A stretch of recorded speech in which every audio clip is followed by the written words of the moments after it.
into the day with the dawn ringing in my ears. Oh, I tune to my TV show. No better way, I gotta get myself into gear. Let's go. Oh, and I feel good today with my wake up in the morning espresso. I feel good today. It's my feel good breakfast show.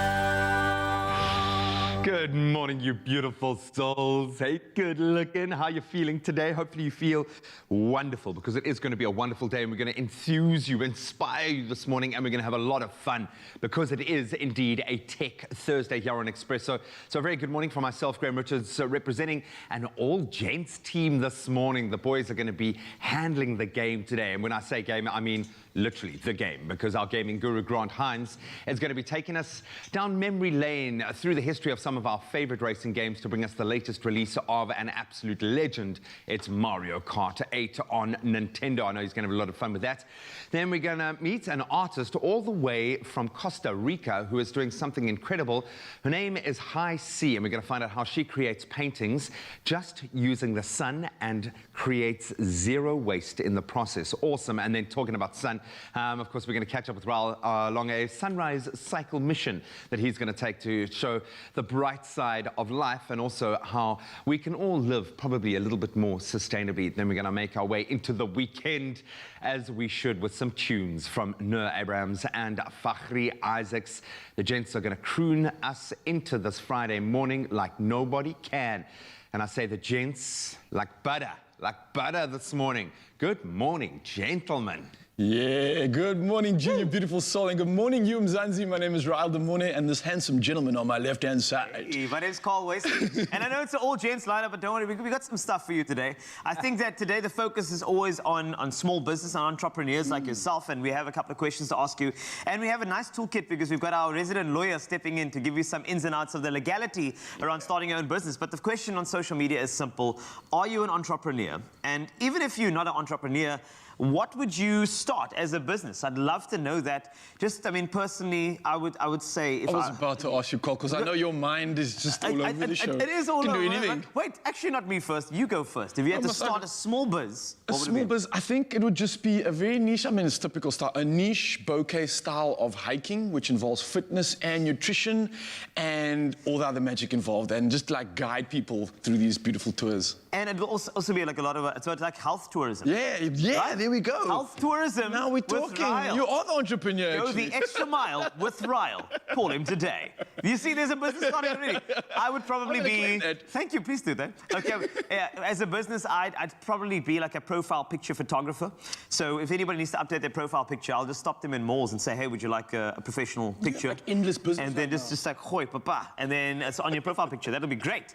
Another thing we could probably do is be news introducers. Right? Let's try that right now. Okay, yes. Hi, I'm Ryle, and this is... Hi, I'm Carl. And right up is coming the... News. I think. Business done. Let's find out.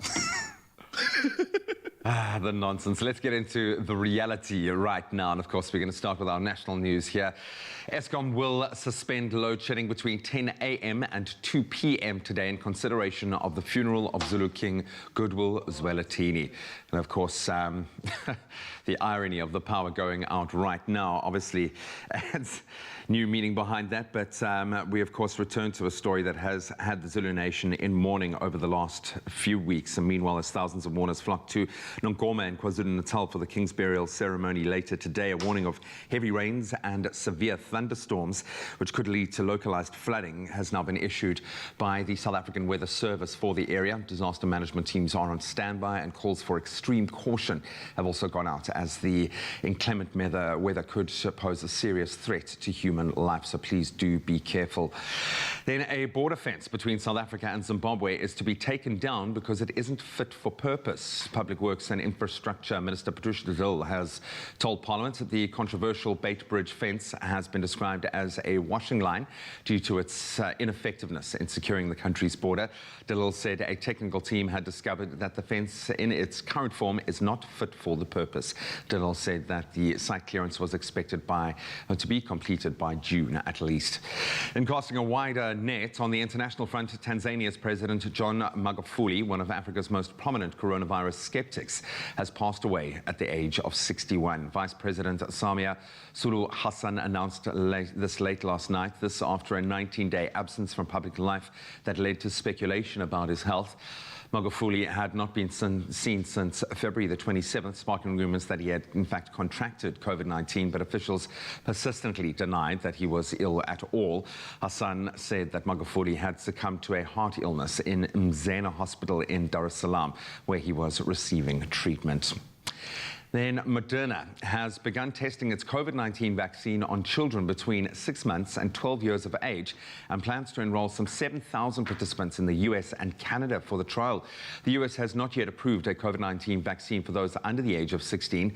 Meanwhile, the baby girl born 3 weeks after her mom, a healthcare worker from Florida in the US, received the first dose of Moderna's COVID-19 vaccine, has developed antibodies against the virus. Now, bringing it back home, news of the NSRI's rescue stations being extended.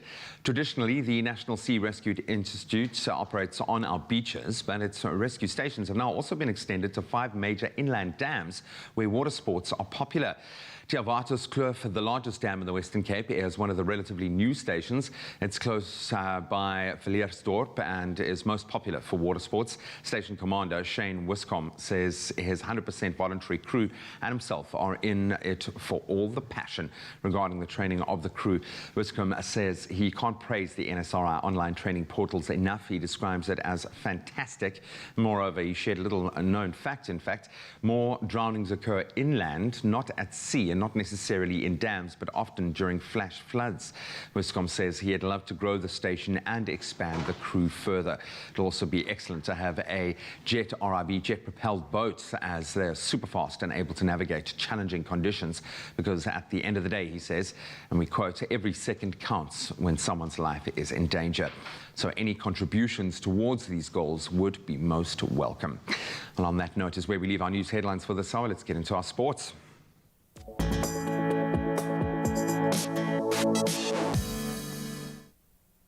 Let's start with cricket, and what a brilliant performance on the subcontinent. The Proteas women secured a 5-wicket win over India in the 5th and final one-day international match at the Akana Cricket Stadium in Lucknow.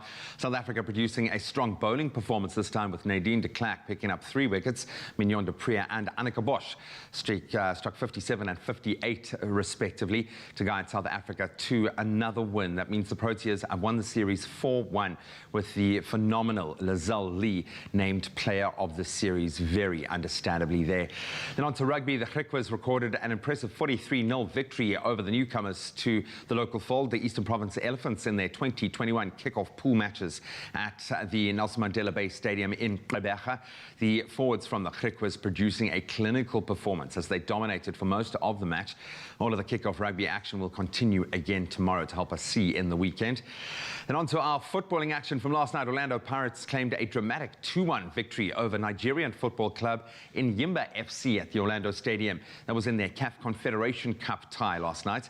The Soweto Giants opening the scoring in the 27th minute with a goal by their Namibian footballer Dion Hotto. The other Giants skipper Augustine Oladapo equalized at the stroke of half-time before Tsecho Fatso Mabaso sealed the home win for the Buccaneers as late as the 89th minute.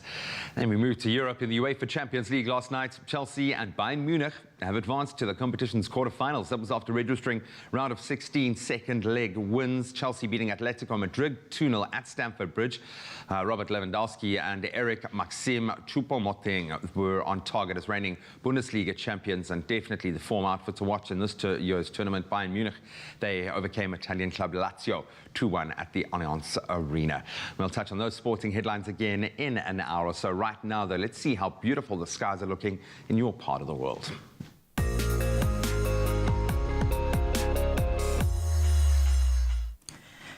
Let's do that indeed. Thanks a lot, G. We kick off the weather report this morning with some viewer images received. Duncan Rice from Durban shared this stunning image. There's flowers in the foreground of the sun peeking through a cloudy skyline over the city.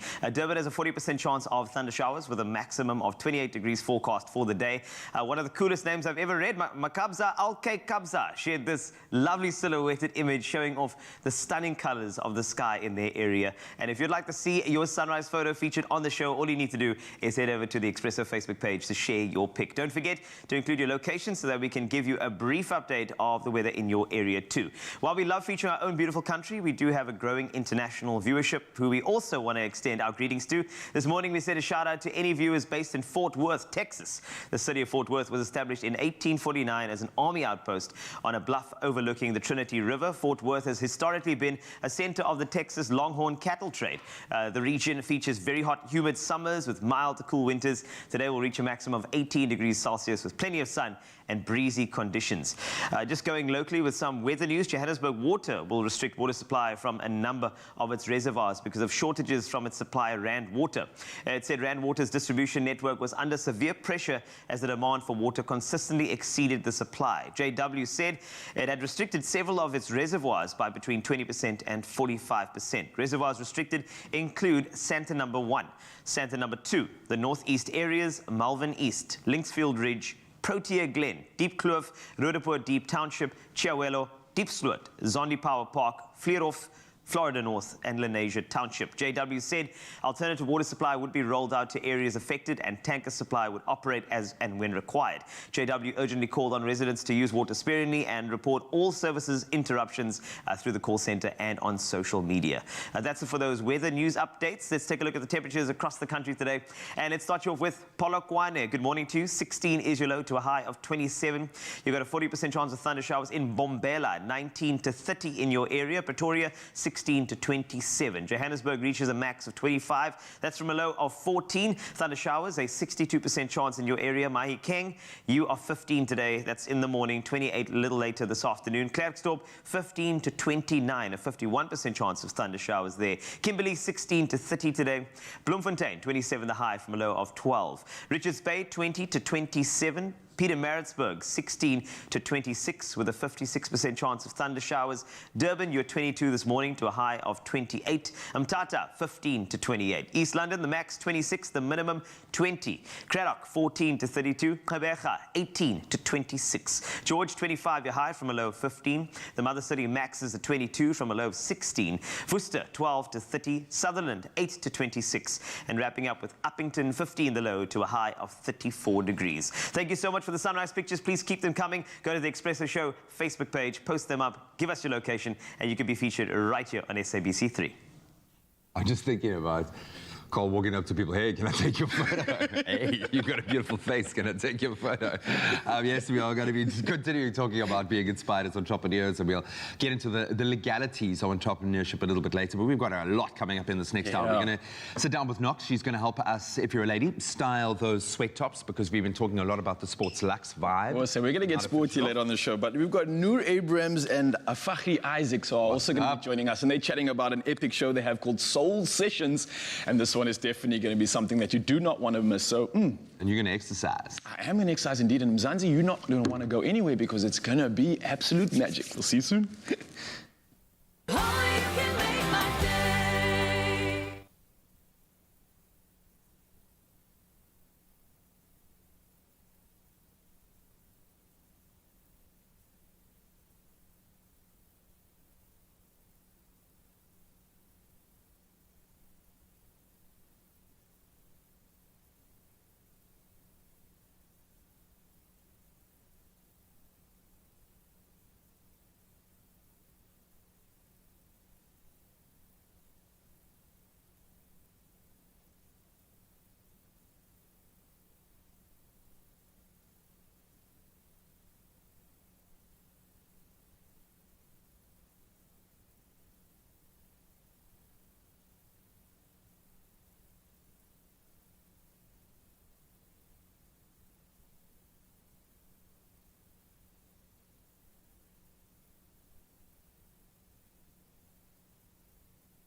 Welcome back. Yes. Look at this guy smiling. You know why? Because he got outdoors. Yes, eh? and I got to He take outdoors. this bad boy for a ride too. It's a classic, man. I love the fact that that's, promoting a sustainable way of living. We know, obviously, Expresso are doing it on a number of levels, Yeah. and seeing them recreate their capsules into works of art, into amazing kind of ideas.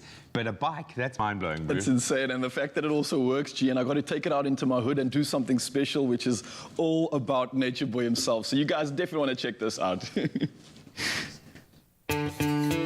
Good morning, you beautiful souls. Yes, it's Global Recycling Day, and of course, being a nature boy at heart, it's one of my favorite days of the year because it's encouraging us all to do a little bit more for our environment, of course. And another brand and company that I absolutely love that's been doing everything when it comes to sustainability is, of course, Nespresso. Now, all the way from farming that coffee bean right throughout producing that beautiful Nespresso capsule, everything is enforcing and promoting sustainability, of course.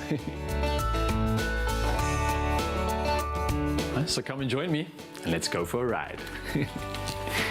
Now, one thing I absolutely love about aluminium is that it can be recycled infinitely. And a great example of that is this bike which I'm about to ride, which has been made from recycling used Nespresso capsules. Now, of course, as I head to recycle my reused capsules, there's only one more thing to do, and that's take the scenic route, Nature Boy style. Take any opportunity to get outside and go green. I'll ditch the car and hop on a bike, and it's the best way to explore the neighborhood, traveling using your own fuel and your own body to do so. Muizenberg is so close to my heart. I grew up in this area. I learned to become a lifeguard on this beach, and looking over the bay just reminds me of all the magic that has brought me to this moment right here. It's not just the melting pot of culture, little quaint shops, but it's also the incredible natural scenery that it's surrounded in. And that's why I'm so determined to keep this area green, sustain this beauty, and be able to enjoy it for years and years to come. What an epic ride through my hood, and what better way to celebrate Global Recycling Day. The question is, what are you doing to make a difference at home? For me right now, I'm gonna go recycle my used Nespresso capsules. Oh, it's cool, but it's also quite cute. Oh, cute! You're quite cute there, dude. I was just excited, Your man. I'll little take- basket in the front to take capsules. But it was fun, man. I'll take any That's excuse, awesome, obviously, to bro. get in the outdoors. And this thing definitely did turn heads, G. I'm not going to lie. People were asking me some good questions about it. And it's a very valuable bike, you know that, eh? It So, like, is. I'm glad you kept it in good nick, man. Absolutely beautiful stuff. I love the fact that it's fully recycled as well. You can join the Recycling Day initiative and recycle your used capsules, and it's so easy. Simply put the used capsules in the recycling bag that they give you, then drop them off at one of Nespresso's little boutiques or kiosks, or better yet, you can have them collected by the courier the next time you order your capsules as well. They make it so easy, man. And there's no excuse Well not to done, bro. recycle, not to sustain, and look after our beautiful planet. Cheers.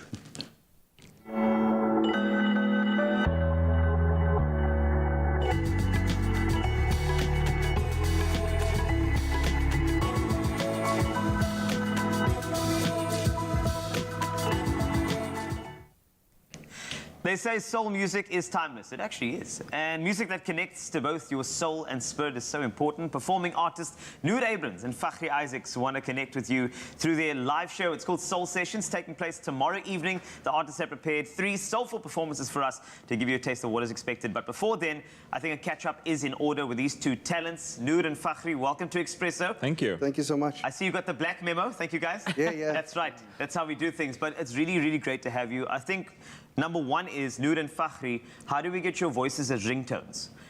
Because it's quite important that we have that type of information off the bat. I'll send you a voice note after this. Thank you. I just wanted to say, because that's how much I appreciate the fact that you guys are just super talents in this industry. But let's start off with Soul Sessions. The concept behind this show, you know, a bit of soul, a bit of R&B. Where did this come from? Fakhri, I'll start with you. So this started about almost 20 years ago. Oh, not too long ago. Okay. Yeah. So, So, around the corner. you know, myself and Noor has always been busy in projects and, you know, different type of musical aspects. I mean, he's been part of so many productions and so have I. But we never connected. But about 20 years ago, we had a discussion and we were going to do something, but it never materialized. So it actually got to a point about a month ago, 2 months ago. Yeah. we were actually together driving, and I was like, dude, when are we actually going to do this thing we spoke about 20 years ago? And he's like, why don't we do it now? I'm like, okay. And you know, like they say, everything happens for a reason. Totally. So we've matured so much in the music industry, we've learned so much, and we can apply all of that to what we're about to do, you know, with Soul Sessions. Ooh, soul sessions. And when I hear this, I'm thinking soul and R&B. Yeah. Now, Yeah. in a world where, you know, music is very TikTok-based and it's very, very fast-paced. Yeah. And there's yes, did you just do a dab now? Yeah. I'm impressed. I'm proud of you. But soul and R&B as a genre, call it that. I mean, why is this such an important thing for people to hear at this stage in sort of the music's journey? To put it simple, Yeah. Soul and R&B, it was paved by the pioneers, you know. Mr. Al Green, there are so many that I can say, but why I say Al Green is because there's such a beautiful song that Fakhri does in the show, Let's Stay Together, by Al Green. I love that song. You know what I mean? Yeah. So these songs were written with so much emotion and, you know, true poetic kind of writing, Yeah. but not like these days and like, put your foot there, boom, boom. Yes, yes. No. Dun, dun, dun. No. This was like, Okay. I am so in love with you. Oh, yes. You know, somebody starts a song like that, you know, oh, this is going to be great. So the entire evening is set like that. And if you want to say, talk about soul and R&B, it's because of the feeling you get.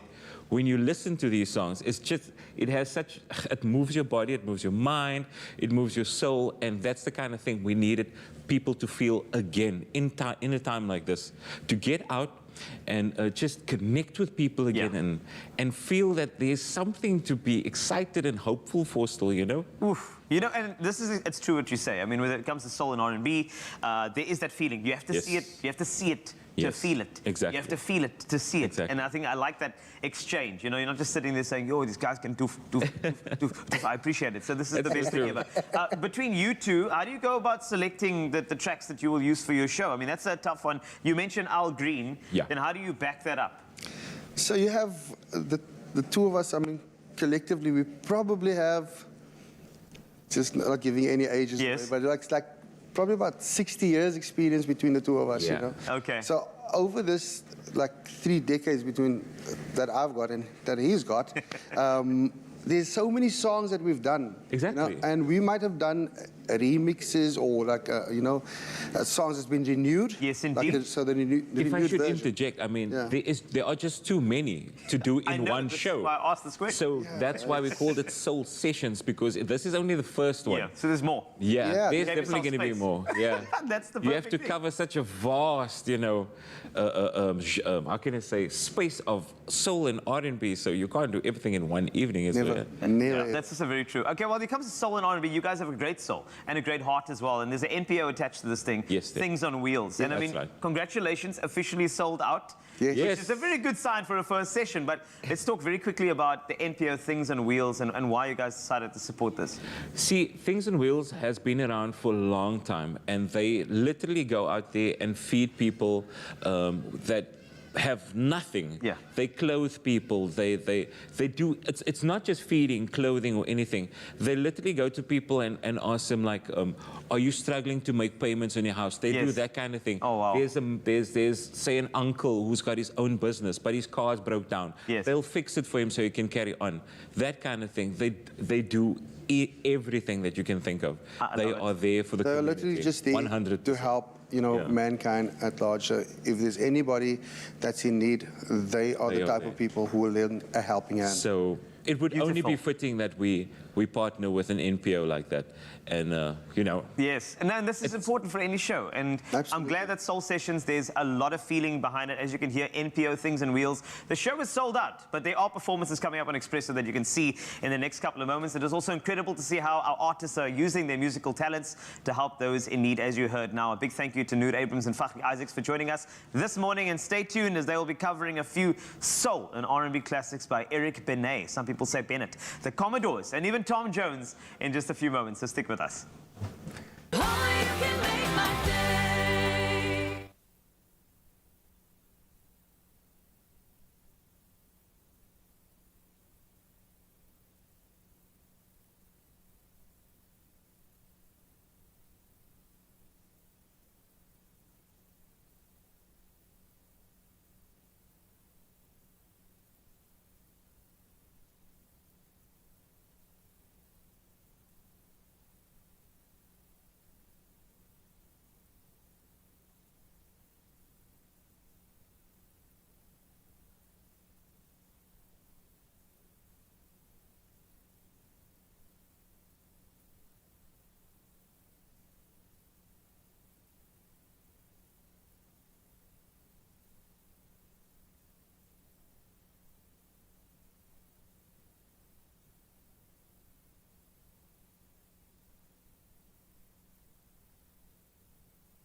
Welcome back. You're just in time to get cozy for the autumn and winter months. Over the last few years, we've seen casual sweats gaining a huge amount of momentum.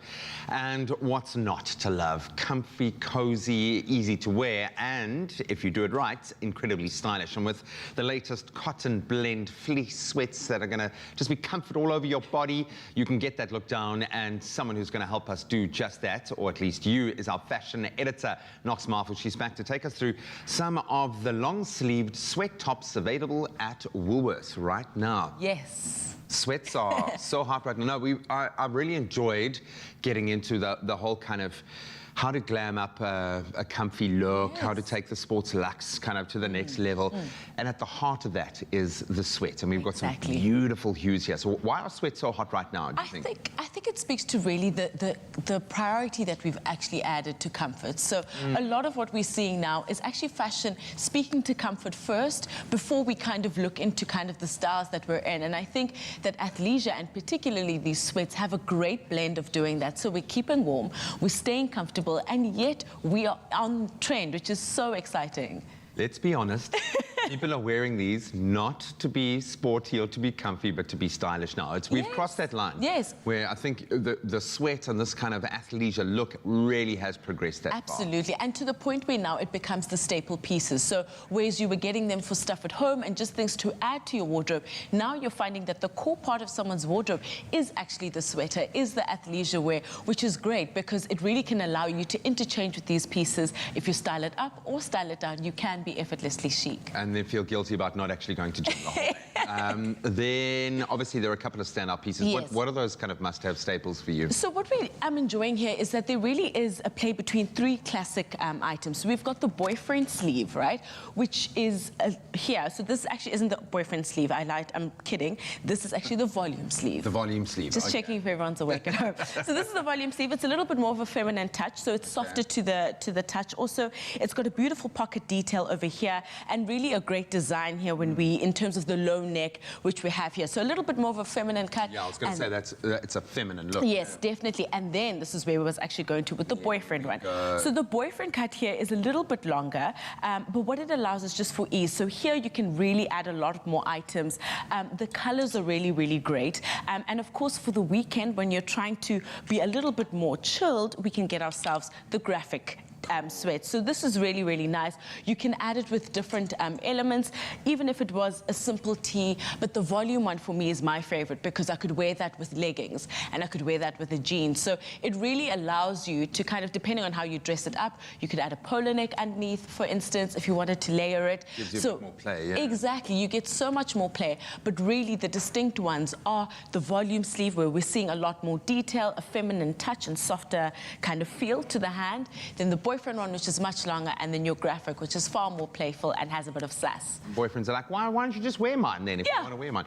How would we style these various looks? So I think the first one, if you're around at home, leggings for me would be the ultimate way to do it. But if you want to do errands, I've got a model who's going to show us a little bit more how you could style that. So I have a look over here. Thank you, Kaylin, for helping us out. Amazing. So we've styled these with mom jeans, which are really comfortable and have a high waist. And what we've done then, we've added the volume sleeve on this. And what I like is that it's really, really comfortable. The slouch and the pockets give it a bit of edge.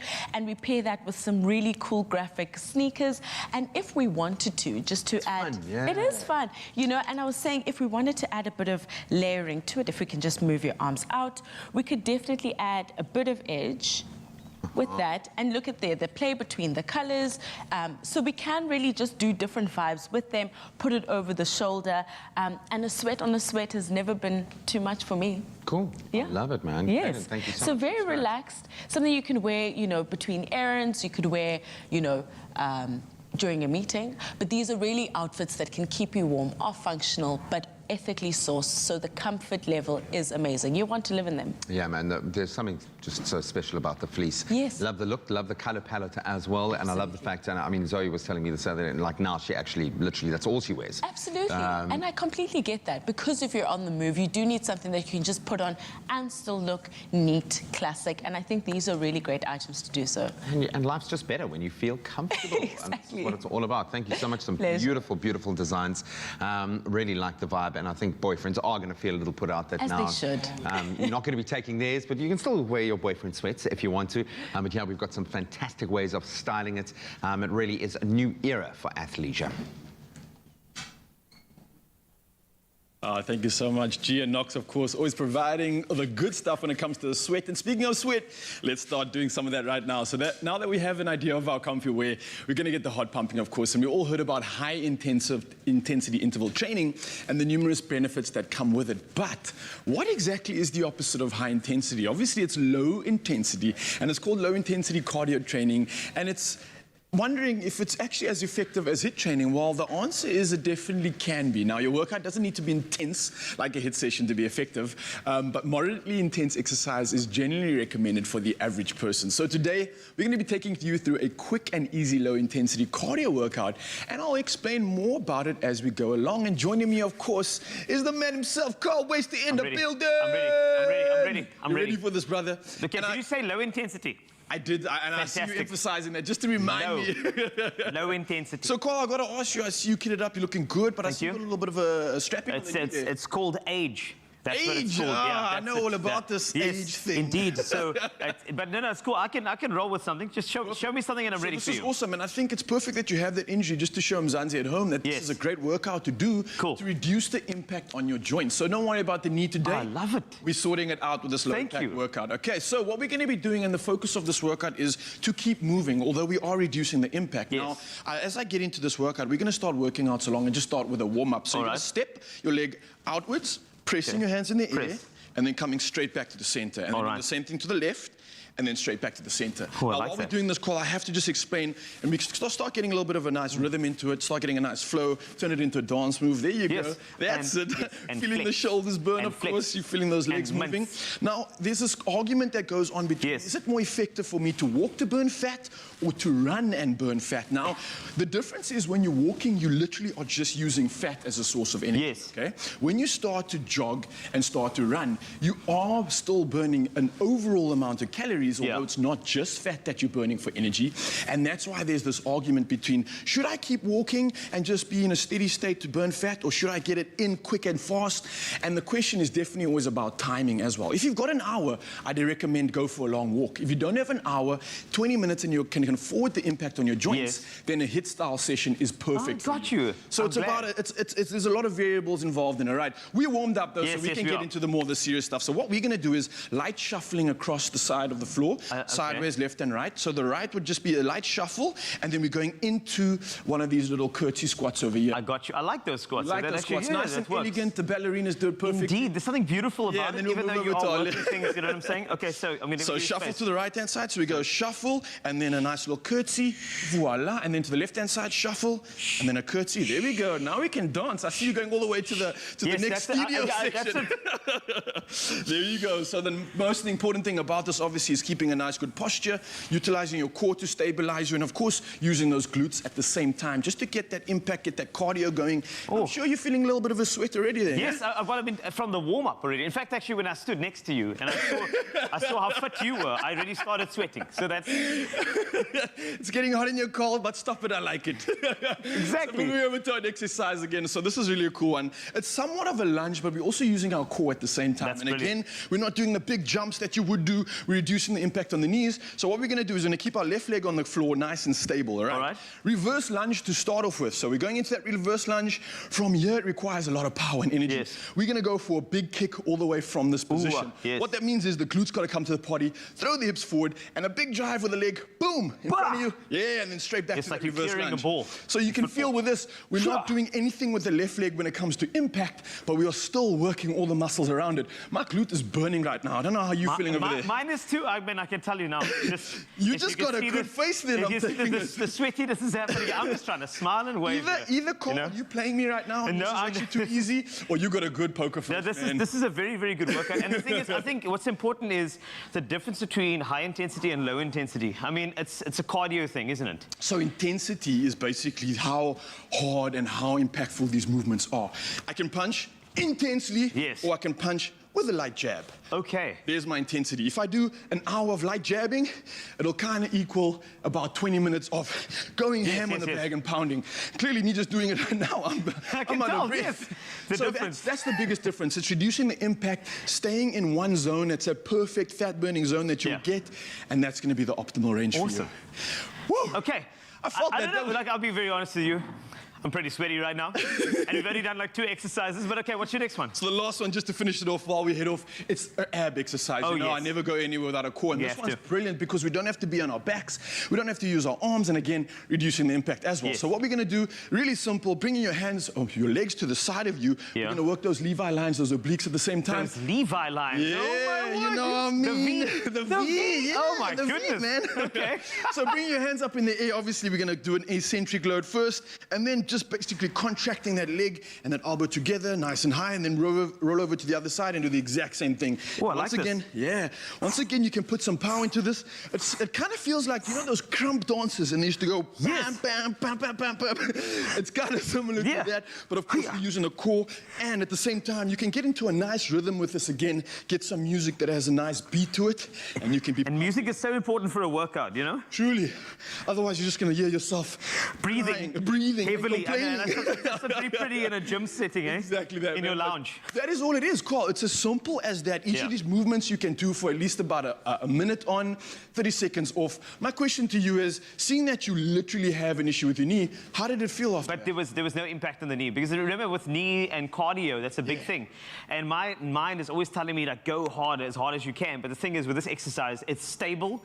You're using a lot of core muscles. So there's a lot of muscles that are working without you actually directly working them. And I appreciate that about this exercise. I got you, brother. You know what I mean? And I got you. Yeah. Zanzi, you guys at home, of course, you can try this workout too. You're going to absolutely love it. A minute on, 30 seconds off. Go for 5 rounds in total, and let me know how the fat-burning gains are coming on. Whew. Let's carry on, ma. Yeah. You can make my day.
It's my feel-good breakfast show.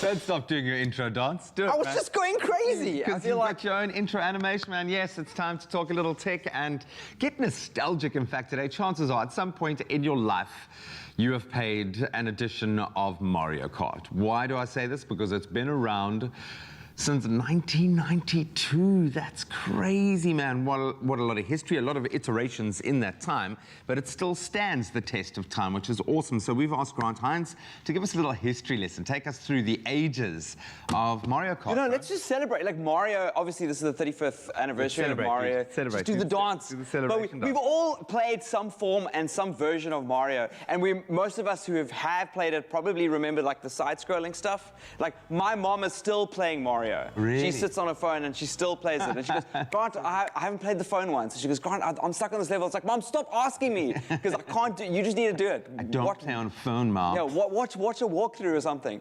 But Mario Kart is just as important as the side-scroller one. And in South Africa, we may have missed a few versions of it, but it is still a very exciting version. It first came out on the Super Nintendo Entertainment System in 1992. That's got to be one of the original gaming consoles, hey? Yeah, so Super Nintendo, well, NES was the first one, Super Nintendo, a little bit better, but it was this weird game because it was actually a prototype for a completely other game called F-Zero. And then they were like, Mario wasn't supposed to be in it, had nothing to do with kart racing at all, and they kind of just was like, maybe this would be really good with Mario. And that's what the original was. That's just... Everything's better with Mario. Everything's better with Mario, you know? And so anyway, so it became this really fun series. Then they moved over to Mario Kart 64. We didn't really get the Nintendo 64 back in the day, so a lot of consoles we missed out on. In South Africa, but the Mario Kart 64 was probably one of the most famous ones. If you ever go online or watch a movie or reference anything like that, that is the one that a lot of people talk about. Okay.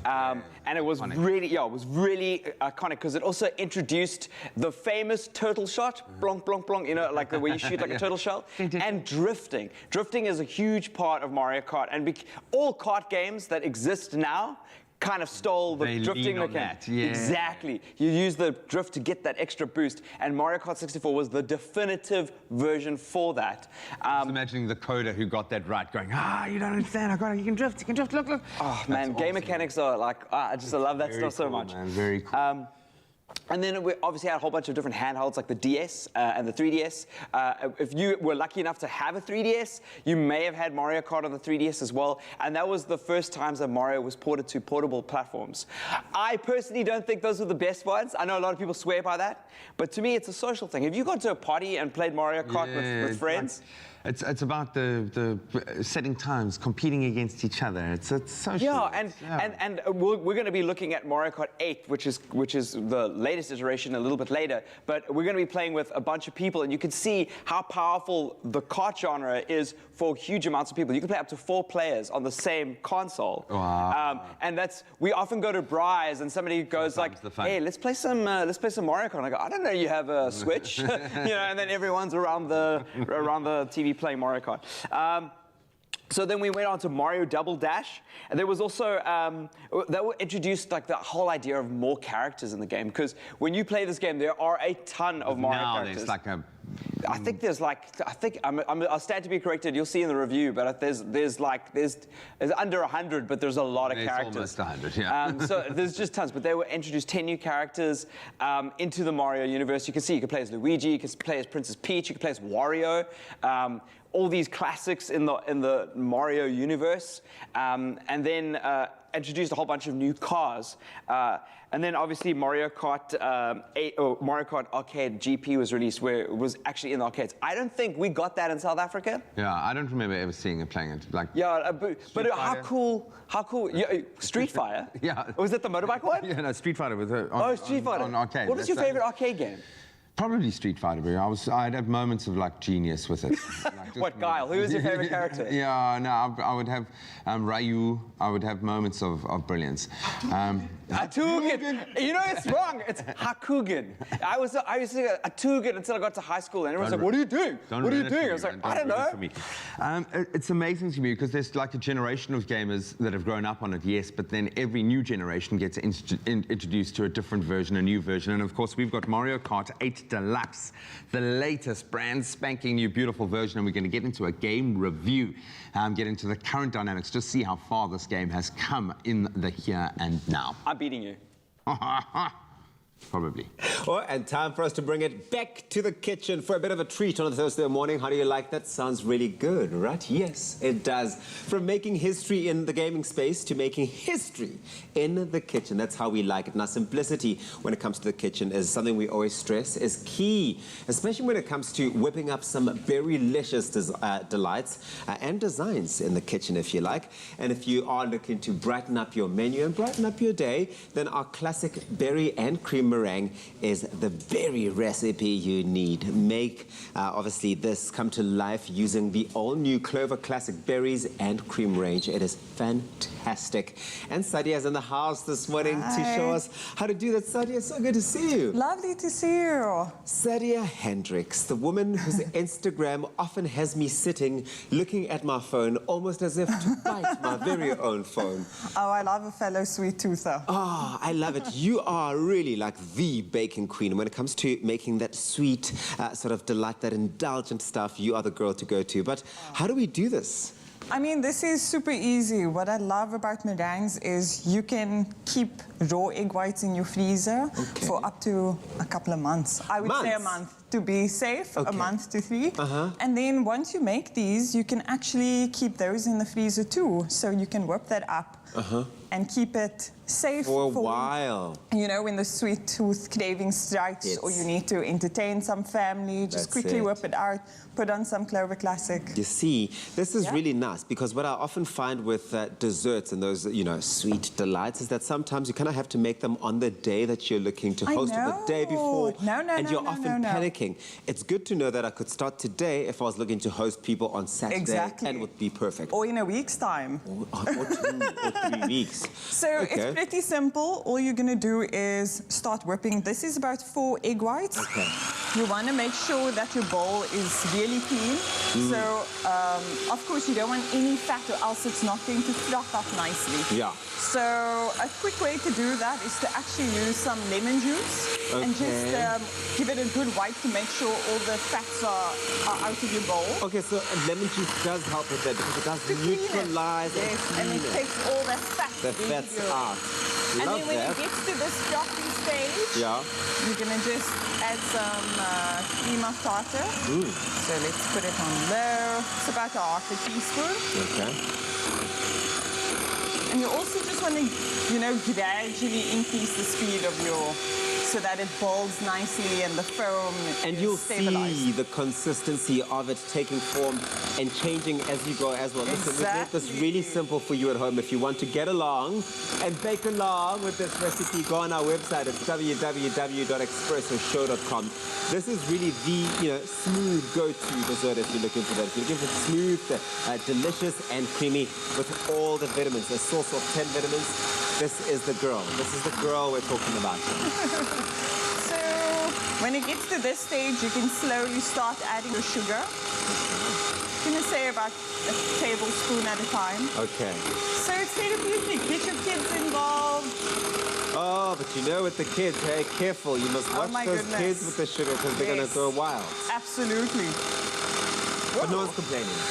No, not at all. I mean, a really nice one for them to do is to also help you, you know, fill the piping bag, get your decorations going. Absolutely. I'm certainly on standby to do all those kiddies. I think if you want to, those are ready meringue nests over there. So you can actually just fill them up. Choose your flavor. I love that it comes in blackberry, raspberry, blueberry. That's it. I was about to say, this is my favorite thing about it. I'm a raspberry guy, hey? Me too. Do you know why? The darker the berry, the sweeter the... I mean, tabiso. Juice. You know, I was ready to start a rap duo with you, but it seems I have to stick with Nasty C. There we go. I'm just adding in some vanilla over here. So I'm going to be getting this Clover Classic in there. It's going in. Look at this. Yum. It's so beautiful and creamy, right? You know, you can go absolutely wild with decorations. So here we have simple pomegranate seeds for that, you know, nice punch of fruity flavor. But you can go wild. If you even manage to get it onto your meringue, because the thing is, it's so nice. You want to be gobbling it as you go. Exactly. But you can play with the different flavors. So if you were looking to mix up the flavors a little bit, you could do a bit of blackberry and then maybe decide, I want a nice hybrid. I like a nice sort of cross between blackberry and blueberry. So then just go blueberry. It's all about having fun with it, really, and just mixing it all up. Absolutely. Look at this. Yum. Sure, you've been going on with the noise there, Sadia. But that's the kind of noise anybody likes to hear, even if they were sleeping in the bedroom, because that's like, Absolutely. okay, they know what they're waking up to. So you want to obviously fill your meringue nest just before you serve them so that they're still nice and crunchy. Yeah. And as you can see, quick and easy to do, right? Look at that. How do you like the look of it, Sadia? I mean, je ne sais quoi on another level there, hey? yeah, this of course. So does this my. get the Sadia aesthetic stamp of approval? Would this land on your Instagram feed? Absolutely, absolutely. Sadia's Yum. world of yumminess. I'm going to give it a taste, Sadia, so that I can tell you. I can tell you, so nice and creamy. Tell you how this has gone down. While you're doing that, I mean, just a quick tip before you start piping it, right, is to make sure your... Don't worry about me, Sadia. Do your thing. Take your time. Fix your piping. I mean, I would just say... Sit on the to keep couch, your make baking some paper tea, down, just come put back. like a little squidge of your meringue under there. And then How's we it can going start with the piping, my dear? I mean, enjoy yourself over there. That's fun. Yeah, I am. then, Say no more. Whoa, look at that. Yeah. This is proper indulgent. Well, Sadia does show us really how to get the piping going. So you would obviously swirl that around, which Sadia is doing now. What is Create a happening bit now? of a nest. So you start in the center, work your way down, build a bit of a wall, Nice. and there you go. And then it's You going to bake it for go about 45 to 50 minutes, you were telling me earlier. on 90 degrees, a nice low heat, because that's the thing with meringues. You just want to, you know, give it some time to build itself. Leave it in the oven to cool off so that it has a slow cooling process so it doesn't crack. I mean, look at those perfect ones. I mean, they've come out really perfect. They taste. I mean, I have no idea. They You've taste devoured perfect. one already. There's more. Look at what that final product looks like. But if you missed Delicious. any of the steps of how Sadia has shown us how to bring this to life, we've put together a recap for you. And of course, you can also go on to expressoshow.com for the recipe. Thank you, Sadia. Thank you.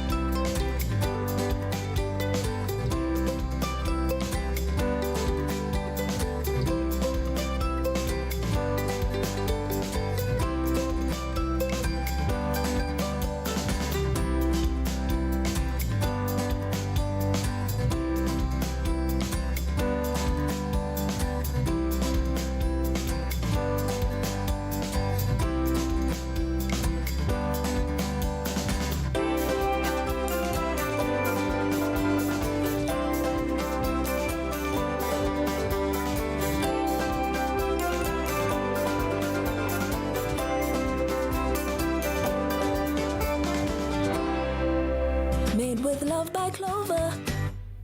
Oh, you can make my day. So, we've had classic fashion from Timby, classic cars, thanks Chad, and we've seen classic hairstyles. And you, Michael? Classic. A classic range from Clover. Timeless taste. Made with love by Clover.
Yes, welcome back, you beautiful souls, and you can see how excited I am. Of course, it's game time! Now, since 1992, Mario Kart has been beloved and all over the world by fans of the entire Mario universe. Now, Grant Hines, if you saw earlier, is joining us once again to talk about the newest updates, and it's the Mario Kart 8 Deluxe on Nintendo. Man, I just brought this in so that I could beat you, Ryle, at something. You try me with FIFA. It is time I put... This is revenge. This is revenge. This is the ultimate party while game. we get started, I'm looking at this first and seeing there's a ton of characters here. When I played Mario, it was like Luigi, Mario, and maybe the bad boss. Yeah, so there's a whole bunch of characters in the Mario universe. There are 42 characters 42. to choose in this game alone. They've even included some inklings from the Inkling boy from Splatoon. I don't know if you know Splatoon. Yeah, okay. Which is really cool. But let's choose a character. I'm going to choose Mario. I'm going to be Dry Bones. And then I'm actually Dry Bones. Dry Bones, man. Have you seen Ryle? He needs to put some meat on those bones, man. I'm going to go in the kitchen later and sort that out. But for now, Dry Bones is coming for you. I got to say also, how cool is this? This was like the remote that we just split. So what Nintendo have done really smartly, and this is really cool, is that you could detach the controls on the sides of the actual Switch, which you've got in front of the TV there, and each of these controls turned sideways becomes a controller in and of itself. So cool. So you just need 2 of them, and 4 of you can play at the same time. Oh, fine. The game runs at a blitz 60 frames a second. Let's choose your vehicle, and I want you to... Wow, check out these things. I'm going to ready up for this fictional person over here. That person's not going to be playing. But here's the thing. When you have, 2 or more people, it drops to 30 frames a second, which kind of sucks, but at the same time, it makes a lot of sense. You just press A.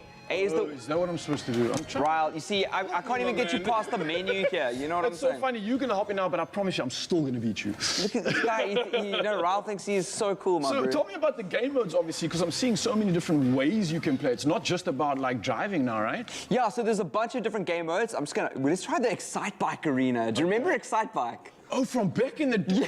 No ways! What? Yes. This is nostalgia.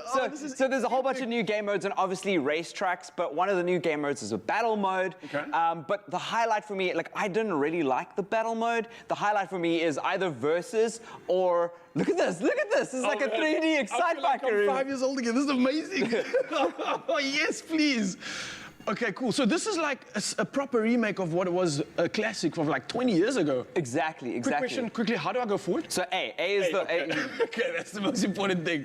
Right. So I'm the top left. Which one are you? Your I bones... actually went the wrong direction. Okay, that's where we go. So what makes this very different from a normal racing game is, see, I've just picked up a big mushroom in the top left-hand side of the corner, and if I use this, I've just used it as an item, then it gives me abilities. So you pick up different abilities that can either improve your ability to play or provide a handicap for your opponent. So you're like somebody trying to throw a turtle at me. I've got a turtle right now, and I'm going to throw this.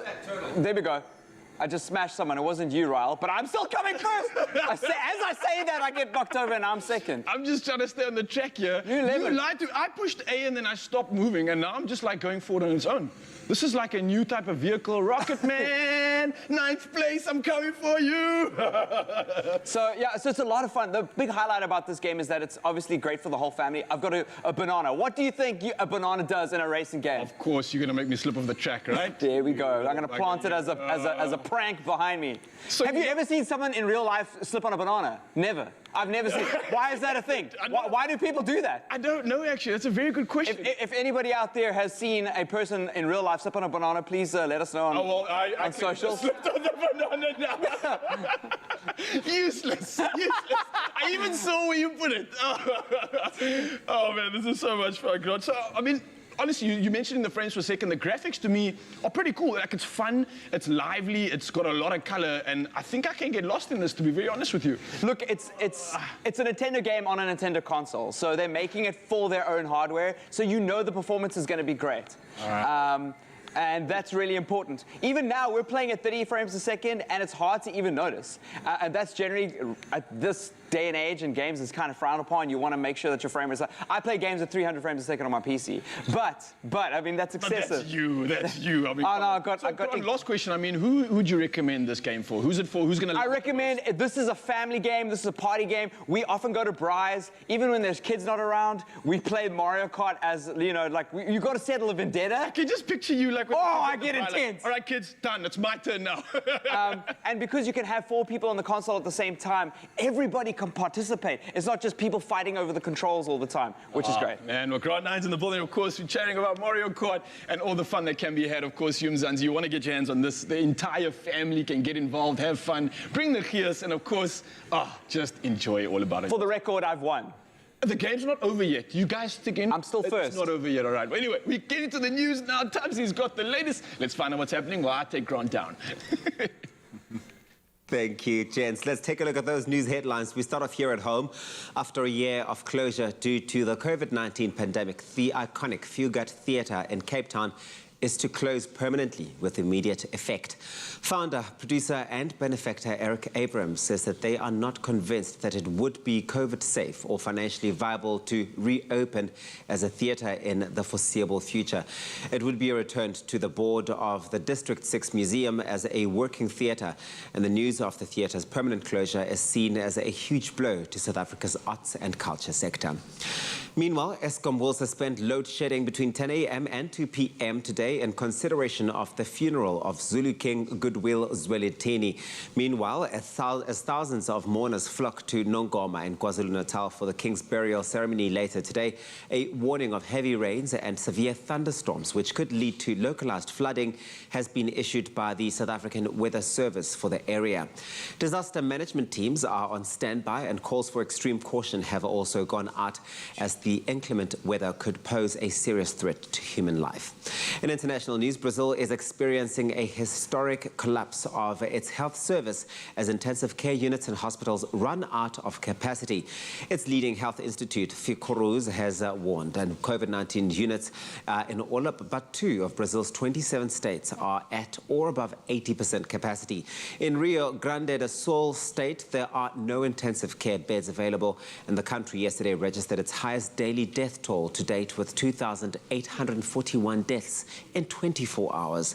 Now, the previous high of 2,286 was on the 10th of March.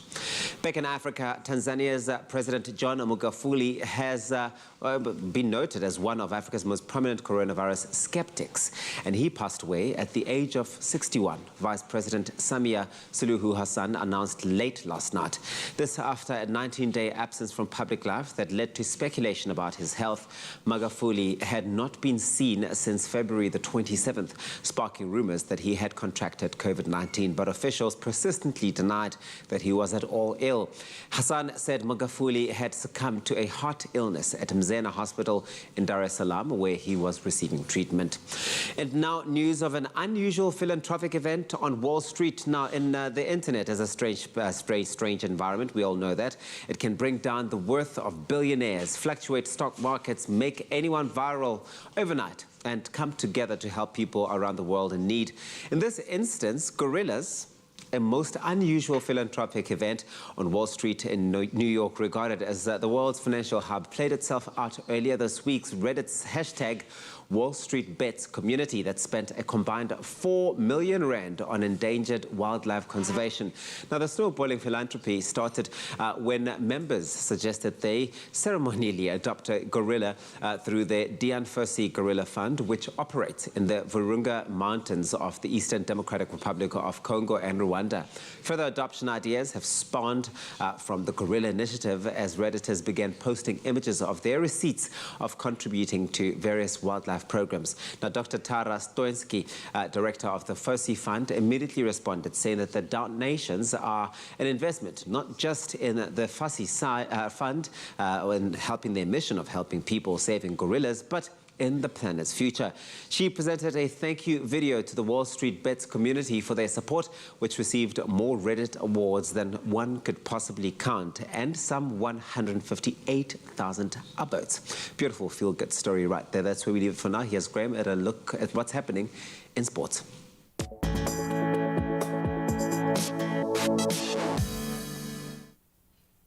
Thanks so much, Tabiso. Let's start with cricket and a brilliant performance on the subcontinent. The Proteas women securing a 5-wicket win over India in the 5th and final one-day international match at the Akana Cricket Stadium in Lucknow.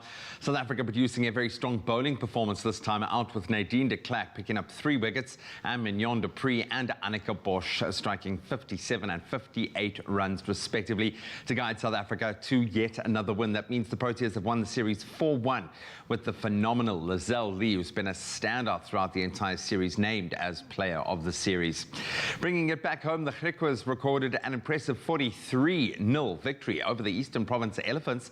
That was in their 2021 kickoff pools match at the Nelson Mandela Bay Stadium in Gqeberha.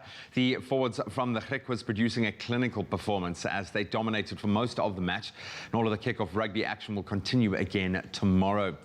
Then on to football. Orlando Pirates claimed a very dramatic 2-1 victory over Nigerian football club and Yimba FC at the Orlando Stadium in their CAF Confederation Cup last night. So the Soweto Giants are opening the scoring in the 27th minute with a goal by Namibian footballer Dion Hotto.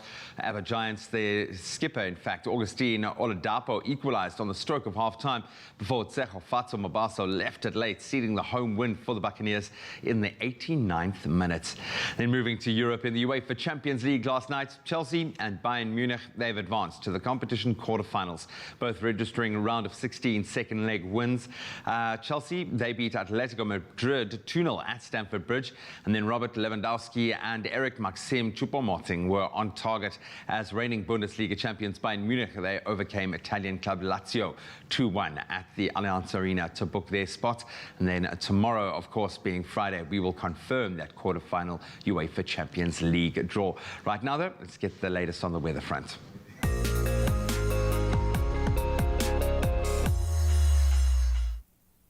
Let's do that indeed. It is that time of the morning again, and I want to give you an update of the weather for your area. We have been receiving some incredibly beautiful sunrise photos, so thank you to all of you that have shared your pictures with us. I want to start with Hannes Bosman from Gordons Bay, shared this stunning image of the sun rising in the distance. Gordons Bay will experience a maximum of 25 degrees Celsius today. Nick Lombard, good morning to you. She shared a special photo from the Northern Cape showing a double rainbow after some morning showers.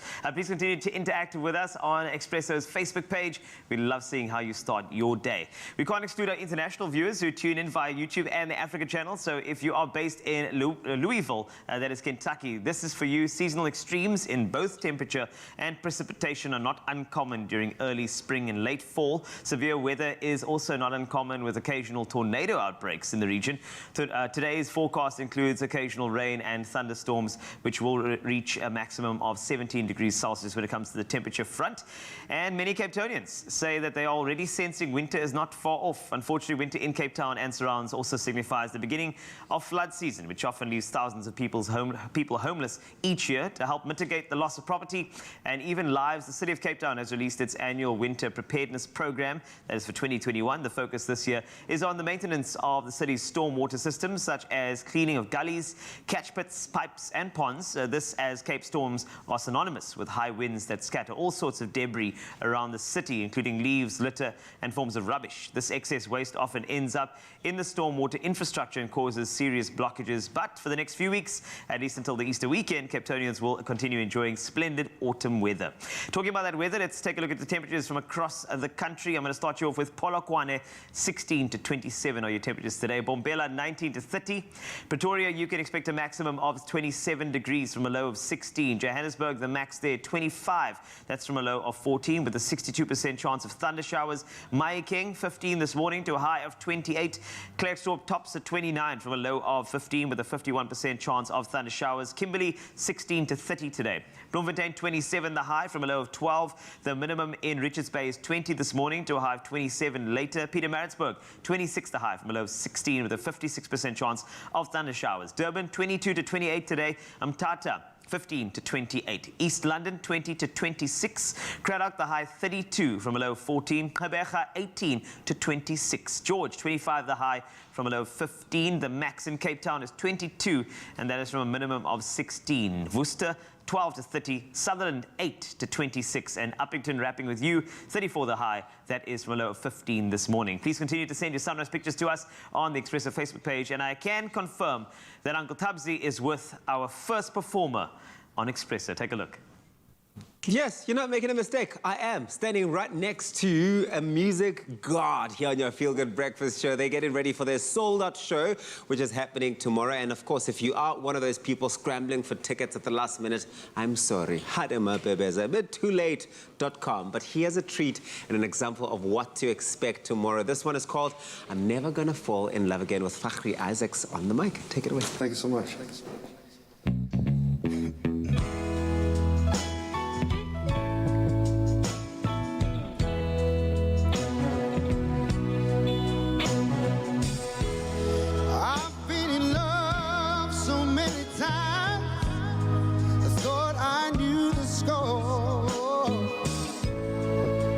But now you've treated me so wrong, I can't take anymore.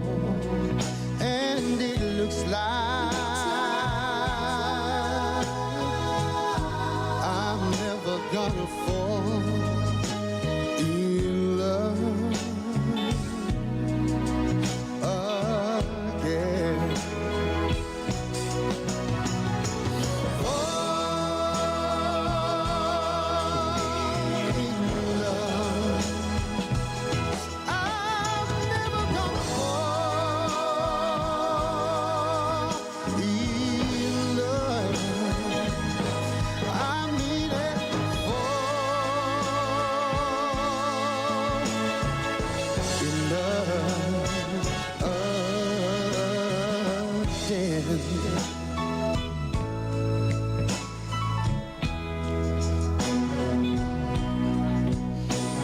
All those things I heard about you,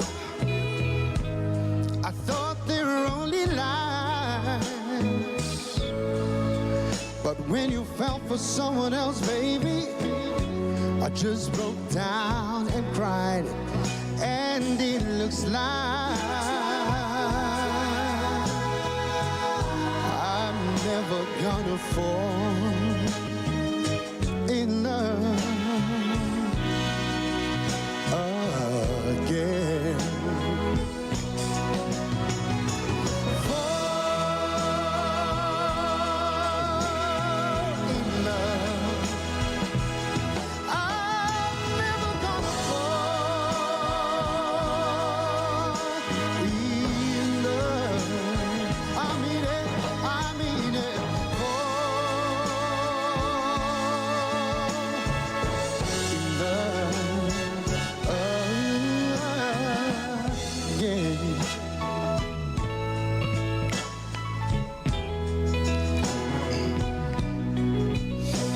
I gave my heart so easily, I cast aside my pride.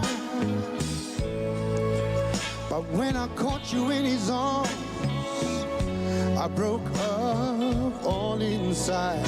And it looks like, oh, I'm never gonna fall in love again. And that's why I'm singing, fall in love. I'm never gonna fall in love. Please don't make me fall in love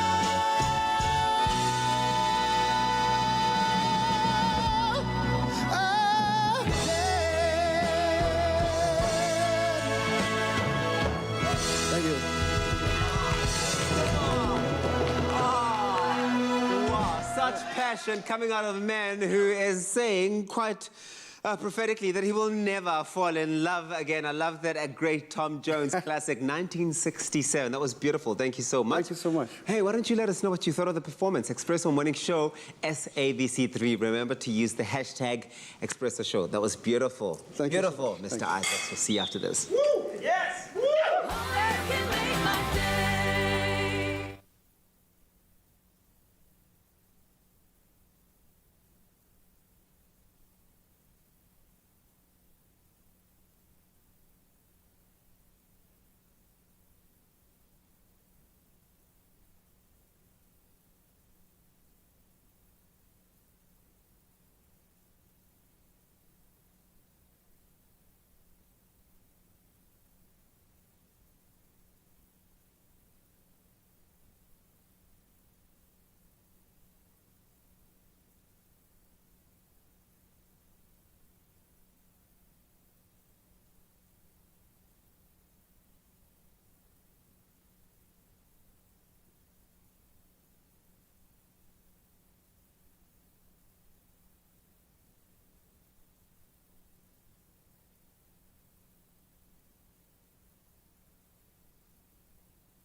It's my feel-good breakfast show.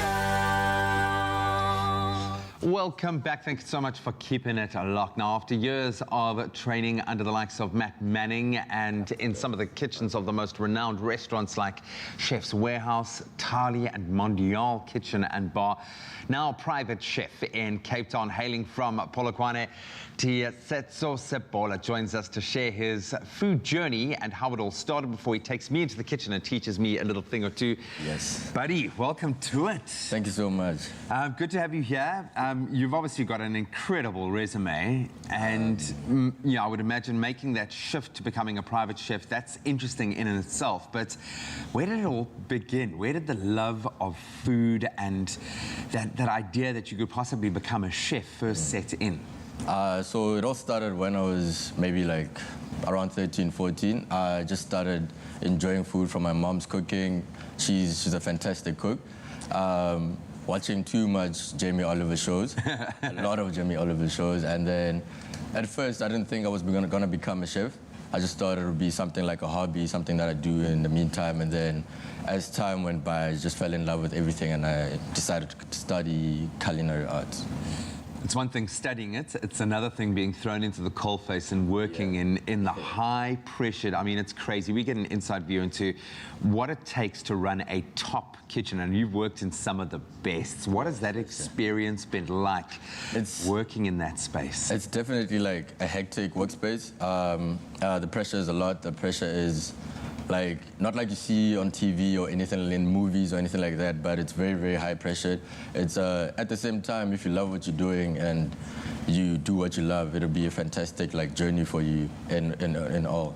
But what I can say to like people that want to become chefs and stuff like that, like just go in and put your mind to it and then don't stress about anything else. But it's definitely high pressure. Working under some of the best and seeing how you've evolved, what would you say makes a good chef right now? Is it a natural sense of taste? Is it your eye? Is it your fortitude, the fact that you can just keep going? What do you think has made you successful? Definitely creativity. You know, you have to have the creative mindset.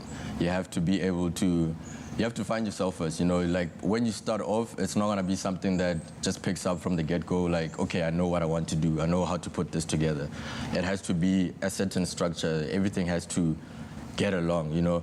So it's all about the creativity in the sense of you have to be able to look at different ingredients, work with what you have, the skills that you have to acquire certain skills to join certain ingredients and stuff together. It's almost like playing jazz, where you've got to have the foundation. Yes, definitely. You have to have a foundation, basic foundation, and then from there, it's a journey. So from there, you just pick up and learn different things and join your different knowledge from here and there and there, and then put it together and work a masterpiece. And you're going to be creating, I'm going to help you create a masterpiece a little bit later, so I can't wait to be a part of that. Yeah. You're going to be doing something pretty cool. You're hosting an event where you're going to be putting a South African spin on a lot of classic dishes. And this is something I've seen that's happening a lot within South Africa as our chefs have kind of gained prominence, yes, but confidence as well in local cuisine, local delicacies, kind of maybe traditional ways of approaching things.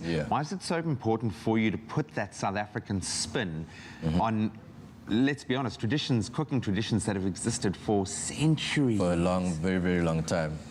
For me, it's something that came from like, I grew up with the food, you know, we all grew up with the food, and my sense of creativity, which is something that kind of relate to the previous question, is like getting the foundation and finding yourself and finding what works for you, you know. And I found that what works for me is using local ingredients, you know, not completely taking like a traditional or local dish and flipping it into a different dish, but just using like certain ingredients that make a dish and turn it into something else, you know, something that can complement, like looking at an international dish, like a French dish or like a Spanish dish, and then adding a local ingredient to it that can make it seem like a local dish, but taste also like a French or a Spanish dish, you know what I mean? And no pressure at all, because there's so much tradition that you've got to answer to in that process. So that all being said, what are your 5 staples? What 5 South African ingredients should every chef be leaning on?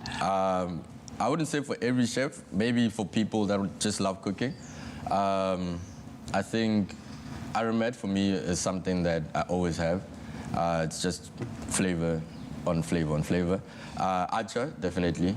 That's one of my favorite ingredients. Mealie meal, I think everyone in South Africa should have like mealie meal to make pap, obviously. Yeah, for sure. When you're having a braai or whatever, you gotta have the pap. It's like polenta in Europe, you gotta have it, man, What else? I think that's about it. I mean, I don't have 5, but those are top 3 for me. Well, I can go on with like different other ones. We're going to explore a few of those now. I know we're making an acha aioli, which is going to be really cool, and a little bit later using crispy chicken skin. And I think that it was God's gift to humanity was crispy chicken skin. I think that is one of the greatest things that we get to cook. That's what makes fried chicken. Exactly, brother. Exactly. So good to have you here.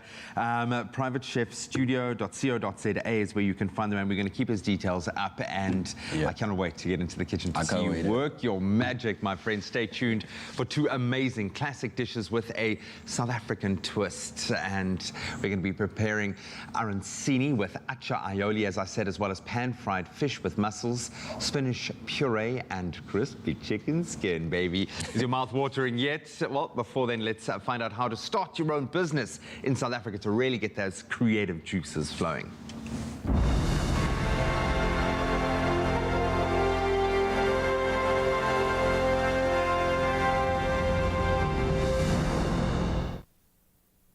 How about a recipe for success? Because you know what happens in the COVID-19 era, more people are turning to open their own business, and it's so true in order to survive these tough economic times.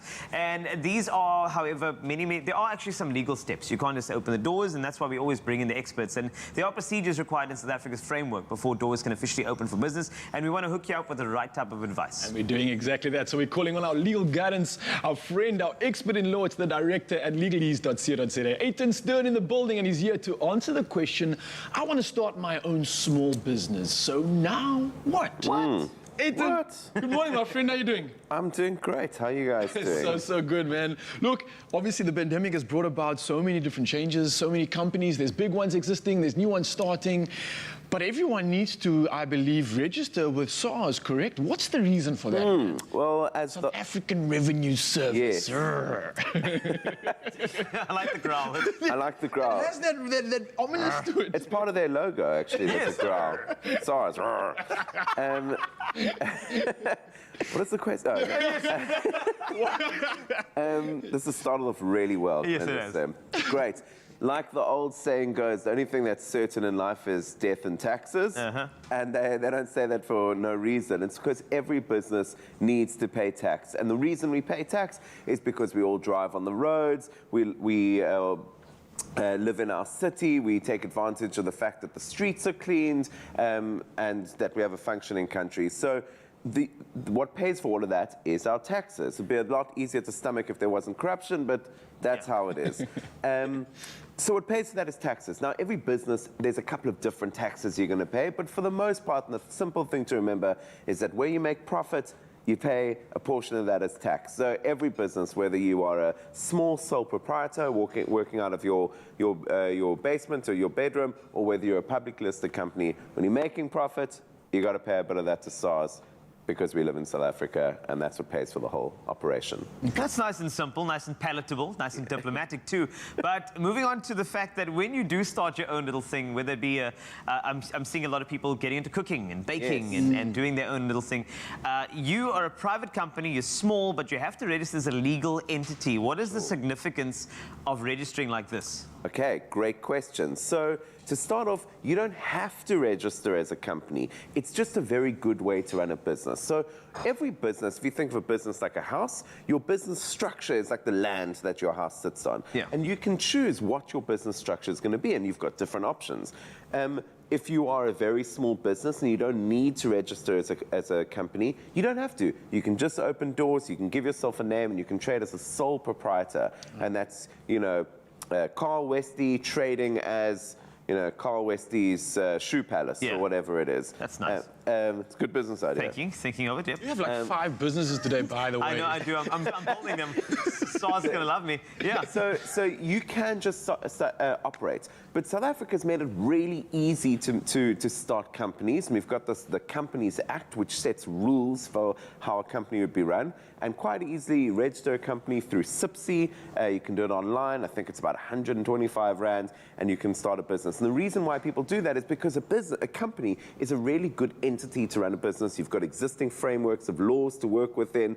It's made really simple to do. And then your company is a separation between you and your clients. So it's not you dealing with your clients or the world personally, it's your company. So if all goes wrong, you're not going to lose your house or your car. Your company will fold. And so it's a really good structure to work within, but you only need to register a company if it's necessary, and then you can look at certain factors which make it necessary. But it doesn't need, if you don't want to register a company, you just want to start trading, you can just open doors and trade. So you mentioned starting a business, obviously, and obviously SARS is one of the must-tick boxes when it comes to starting up. What are some of the other regulatory bodies or whatever it is that I have to be a part of or registered with in order to know that I'm operating safely, effectively, and no one's going to come knocking on my door saying, hey, you owe me this money or you need to do X, Y, and Z? Generally, when you're running a business, someone eventually comes and knocks. Someone's always coming knocking. Hey, you owe me money. It's like, dude, I never met you. It's like, cool. So it's a great question, and it's the next layer to talk about, is that it really depends on what you're doing. So all businesses need to register with SARS. If you're registering a company, you do it through SIPSI. And then it depends on your industry. For me as a lawyer, we need to make sure that we have have a legal law degree, and then you might have to register with the Law Society. If you're a doctor or a medical practitioner, you're going to have to register with the HPCSA. If you're in security, there's a regulatory body. Plumbing, electricians, they're regulatory bodies. So whatever industry you're in, it's really important to find out is there a regulatory body in this industry? Am I allowed to do this? For example, not anyone can just wake up one day and sell insurance. You need to be registered. And we have these regulatory bodies in order to protect the consumers and protect the industry. You know, I shouldn't be allowed to open up my doors and just say I'm a doctor and then start, you know, doing surgery. That's why we have regulatory bodies. So whatever profession you're doing, have a look at your industry, do a Google search. Is there a regulatory body? Do you need to register? If there is, register. If not, carry on working. I hope you're listening, because you can't just go around the mall now taking pictures of people. You need to have a regulatory camera picture body taking place, okay? Absolutely. Okay, that is very true. And I know that you are really wanting more. If you're going to start a small business or have a small business, we've got a lot more facts and figures as well as legal advice from our expert, Eitan Stern. So now what returns just after these? Here's to you, Mzansi. Combine multiple loans into one with one affordable repayment. Get a Nedbank personal loan. Apply at nedbank.co.za/personal loans.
It's my feel-good breakfast show.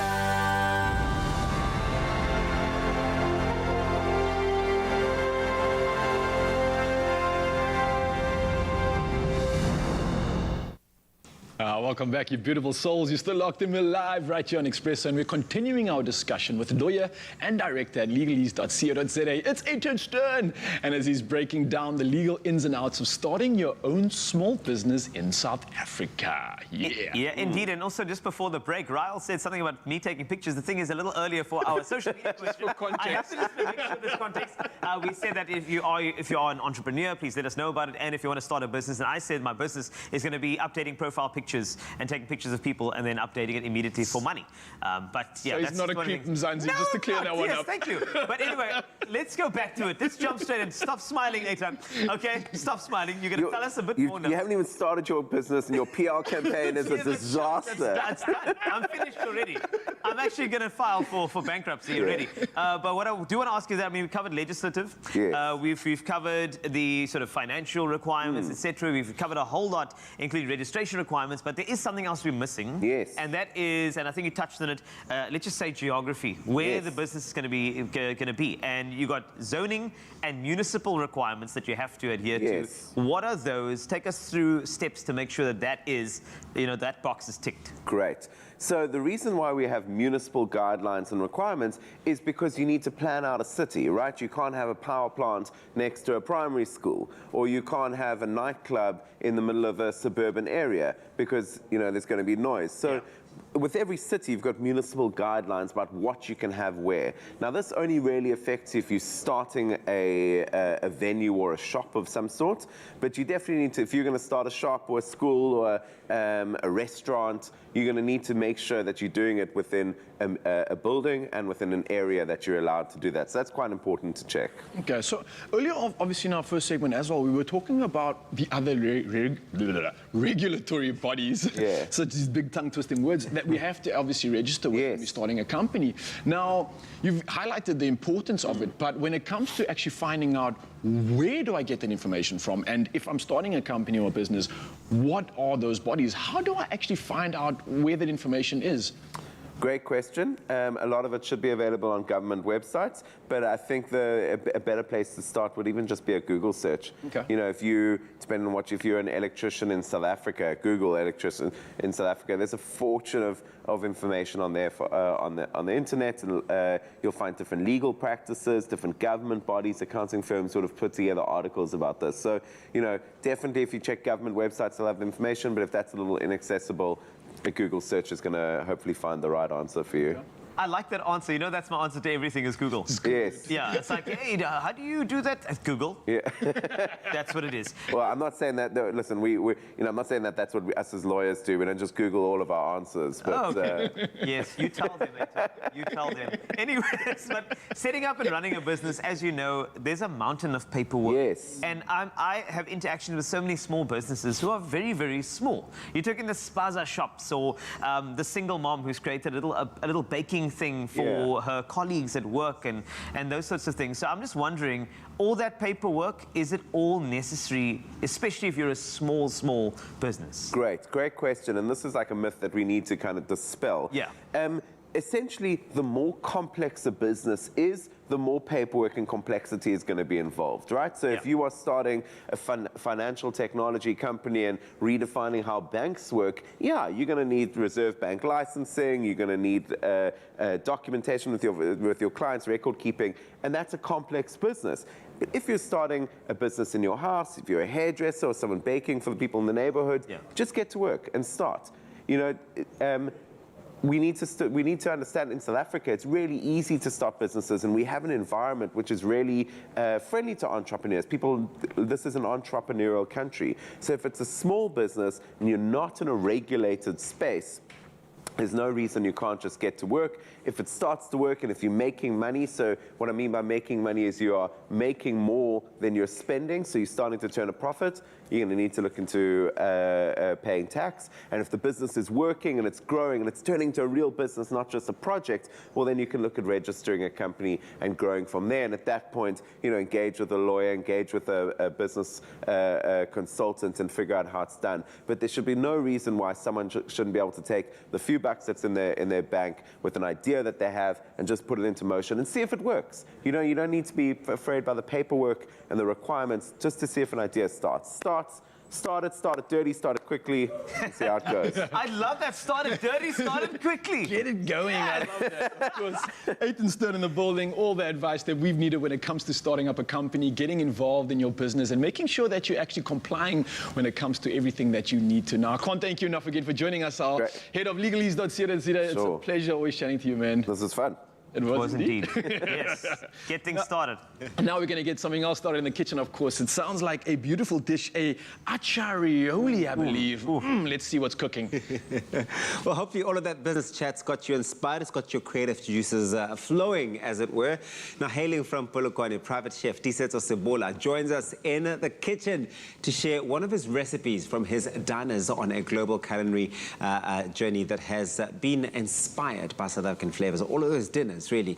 He is going to be making an Italian classic that we all know and love, an arancini. Yes. Oh, yes. But this is no ordinary arancini. Tisetso has paired this dish with a South African classic, the acha aioli. Wow, that's got me so interested. He says you didn't have to say a lot. When I saw acha on that brief, I thought, well, say less. I am there and I am on time for it. What are we doing exactly here? So what we're going to be doing is basically a risotto base, and then we're going to cook the risotto base. We're going to start off with chopping some of these onions here. Okay. Finely chopping or slicing the garlic as well. Stuns. Just a little bit of garlic because you don't want it too garlicky. Yeah, because some people do go a little bit overboard with the garlic, I find. Garlic. Yeah. And then we're gonna go in with just a little bit of olive oil in this pot.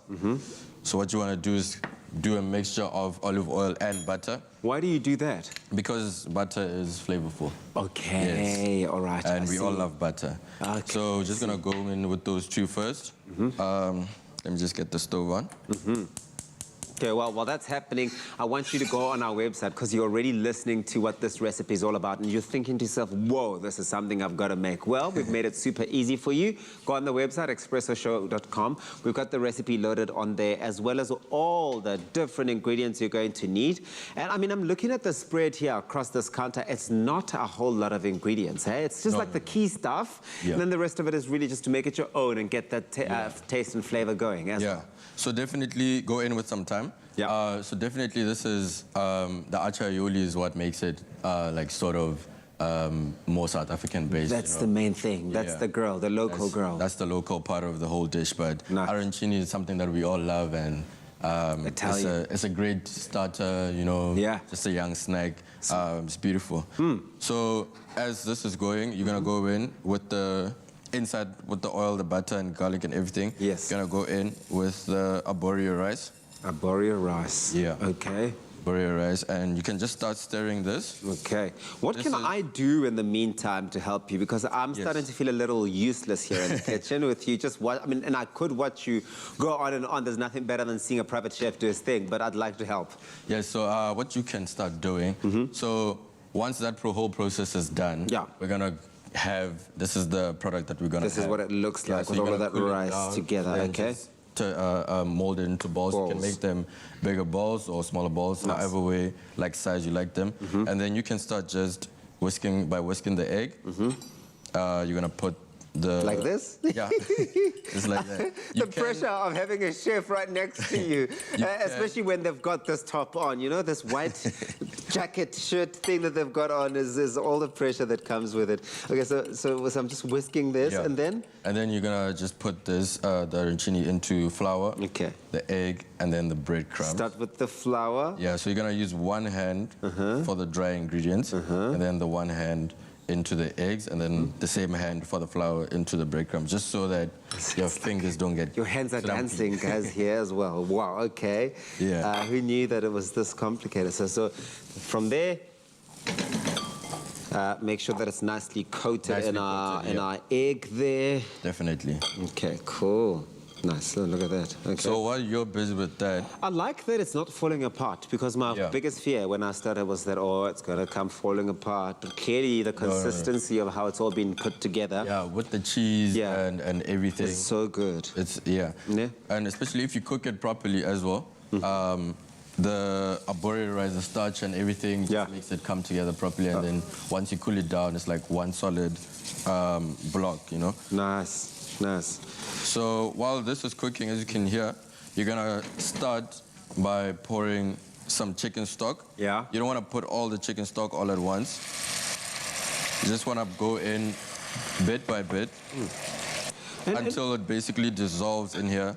And then as it goes, the arborio rice is gonna start cooking, and then to a certain extent, you're gonna start we're getting it like that. Okay, I see.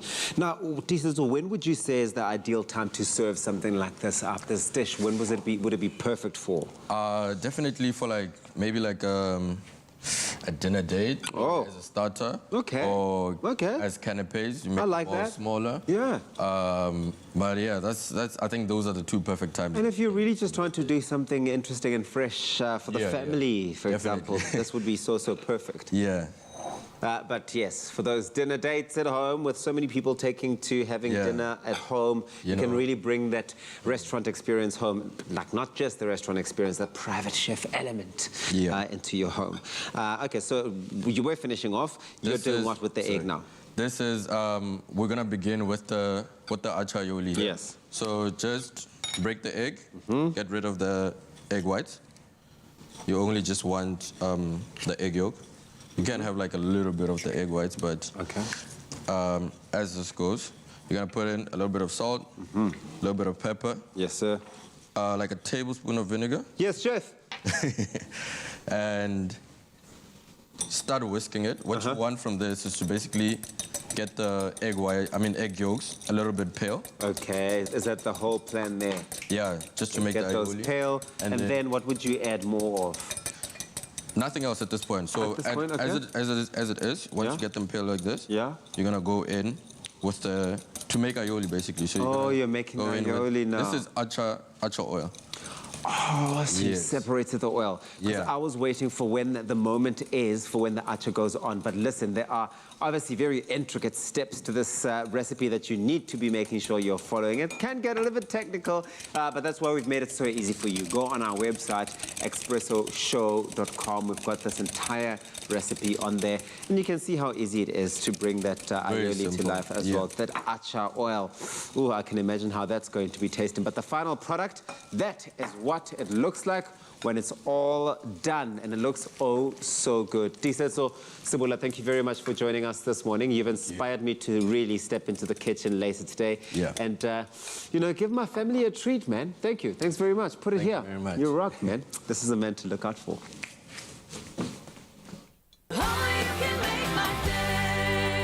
Does a room in your home desperately need a deep clean and declutter experience?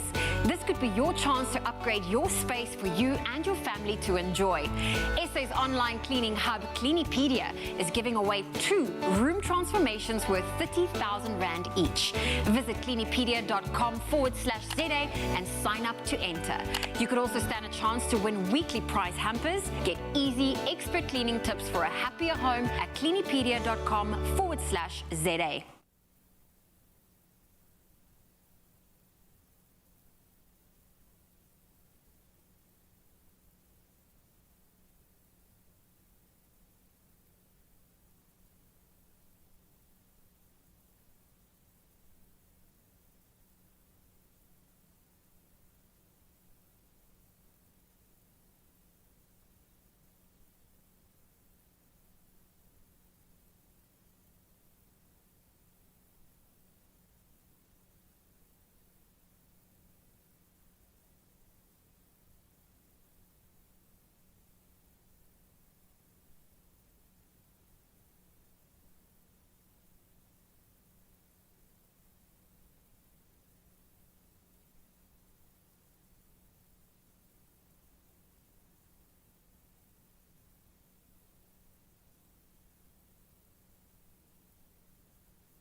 It's my feel-good breakfast show. Thanks for staying with your Feel Good Breakfast Show. It is Expresso here on SABC3, your daily dose of Feel Good. Now, listen to this. MTN has once again been recognized as the best mobile network in South Africa. Oh yes, through 1.2 million real-world speed tests and feedback received from millions and millions of customers. It's clear, of course, that they are South Africa's buzzer network, providing the best speed, network coverage, and overall service, which we all know, right? Now, we chat to MTN SA General Manager of the Western Cape region, Paul Newman, about the impressive achievement. Paul, good morning. Congratulations. Welcome. Good morning to everybody. An absolute achievement for MTN South Africa. Truly, I mean, just mentioning it now, the best mobile network in South Africa and in all major metros, including Cape Town as well. Man, you've got to be proud of it. Absolutely. We are absolutely ecstatic to be number one. And number one by a far distance. And, you know, for us now, it's about the better connective world, making sure that everybody is connected. And the guys in Khayelitsha, the children studying there, you know, our network guys have really done a great job. They've moved the traffic from town and the offices into residential areas, and we've maintained our speeds and the throughput. So, yeah, it's a proud day for us.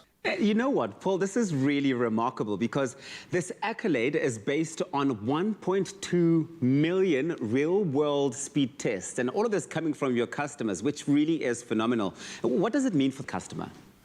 You know, the beauty of having a network and being tested by 1.2 million customers is that it's got to be the best. Yeah. And it has been tested, and it comes out in a shining light every single time. Our customers love our network. They love the speeds.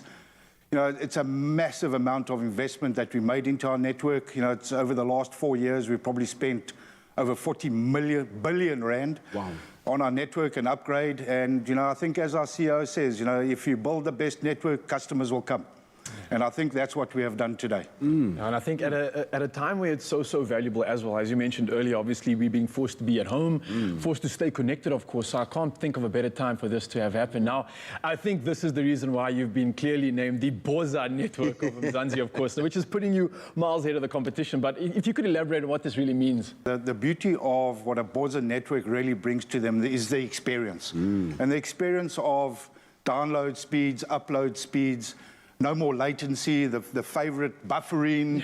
There is none of that anymore. And, you know, we cover 96% of our population in 4G. And that really does mean that anybody, no matter where you are geographically in South Africa, we have you covered, and we have you covered at the best network. The advancements that you guys at MTN have made over the last couple of years, and specifically leading up to this accolade we're speaking about today, speaks to the fact that you guys are always constantly looking at what's next and how you can better improve the way that you deliver your service to your customers. I'm tempted to ask, what's next? Any future plans we should know about? The future of our network is really getting the stability and maintenance of it right. You know, there's a lot of load shedding at the moment. The virus has really hurt us, you know, movement of the traffic from businesses to home.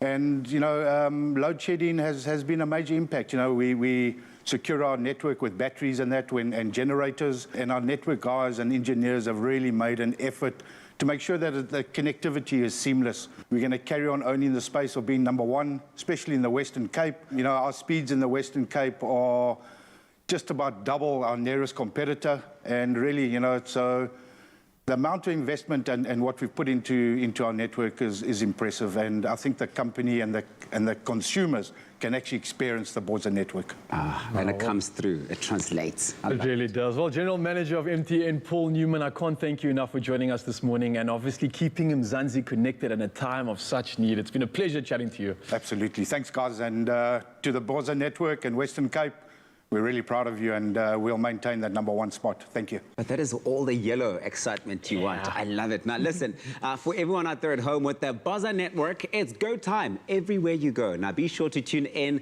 tomorrow morning for the Boza network. It's go time challenge where Jamie Lee and Graham, listen to this, they're going to be going head to head, getting into some adrenaline-filled challenges around Cape Town, and all of this to put MTN's network or signal to the test. Oh, it's going to be fun. Now, that's not all, Mzansi. You at home, you stand a chance to win a brand new Samsung Galaxy A-series smartphone, 5G enabled. And on top of that, an MTN SIM card loaded with all the data you need. So all you got to do is simply reply to the competition post on the Expresso, Facebook or Twitter page and tell us if you win this competition, who would be the first person that you call. Now, of course, don't forget to use that hashtag It's Go Time, and the competition closes on the 21st of March 2021 at midnight, and your T's and C's can be found on expressoshow.com. Thank you so much, gentlemen. Feeling inspired this morning to start your face picture update business? The profile picture updating photography business. That's what it is. It's one of many. Business idea. And Eitan also said a sneaker business. I mean, there's so many business ideas on No, for sure. I think for me, social entrepreneurship, anything that's going to help other people's lives, improve their lives, that's where I think South Africa's real gold lies. But let's see what you guys actually had to say. Let's see if we can find something creepier than Carl's idea. What is creepy about that? It's a thing. Just watch this space, okay? All right, let's take a look at your comments. Let's have a look. All right, so good morning, Expresso show. I'm reading that one. That's it. That's a good business. Telling people good morning for Just money. a greeting business. Yes. Just a greeting business. I love that. Then Bridget Barnes saying, good morning. I would like to start my own creche. Love working with little ones. That's cool. Very, very cool. Sweet, man. And also needed in the community. There's so many people who require some extra assistance with the kids. That's it right there. I love that one. And then there's another one that's come through. This is a regular. It's CMA, that's why, but I like to pronounce it SEMA. Huh? Oh, Kama. Good morning. The businesses I'm currently doing is photography, but still maturing my skills and knowledge about it, though. Love that. And then Ilam says that not only does she love watching us on Expresso, but also would love to own her own coffee shop. I think that's a great idea. Coffee cool, shops. man. What would you call it? Dude, what? Nespresso. What else? That happy bean. Happy. How have you been? Dude, there we Bag go. it. Bag it. Perfect. And you know what? Inside the coffee shop will be my profile picture updating photography business. Perfect. Thank you. You'll Keep wear on- a hoodie. Please let us know what you would start if you don't have a business, or just share your own business. If you're an entrepreneur, we'd love to share it right here on Expresso. So please keep on commenting, go to the Facebook page and let us know. Hey, you got a beautiful face. Stop it! You can make my day.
It's my feel-good breakfast show. Welcome back to Feel Good Breakfast Show, Expresso here at SABC3, and you've heard fantastic voices like Fakhri earlier, but now this guy is going to try and better that. And you know what? I know it's tough, Noor. Don't worry about it. No pressure. But what I will say is that you have to intro this guy in a soulful way, so allow my voice to change for you. R&B and soul music has dominated airwaves for years. American recording artist Eric Benet has produced countless timeless songs that we all love. Singer, songwriter, and producer, a man who's about to match Fakhri's voice, Noor Abrams, will be doing a rendition of Benet's soulful track, Chocolate Legs, Yummy. This song was released in 2008 on his fourth studio album, Love and Life. Here to take it away for you, it'll be a takeaway that you're going to need in every household. Here's Noor with the song that you need this morning. Good luck, brother. Thank you.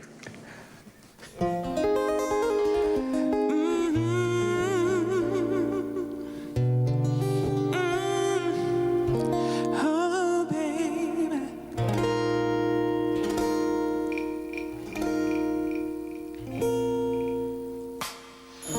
This world is nothing but crazy. I'm out here working, trying to make it. Girl, it's so rough in the city, and there ain't no resting for the weary. So baby, feel me, I need something to feel, so my spirit can heal, babe. I need you to wrap them chocolate legs round me, so when I come home tonight, you make everything alright. When you come wrap them chocolate legs round me, 'cause the memory of my day will quickly just fade away, babe. When you come wrap them chocolate legs round me.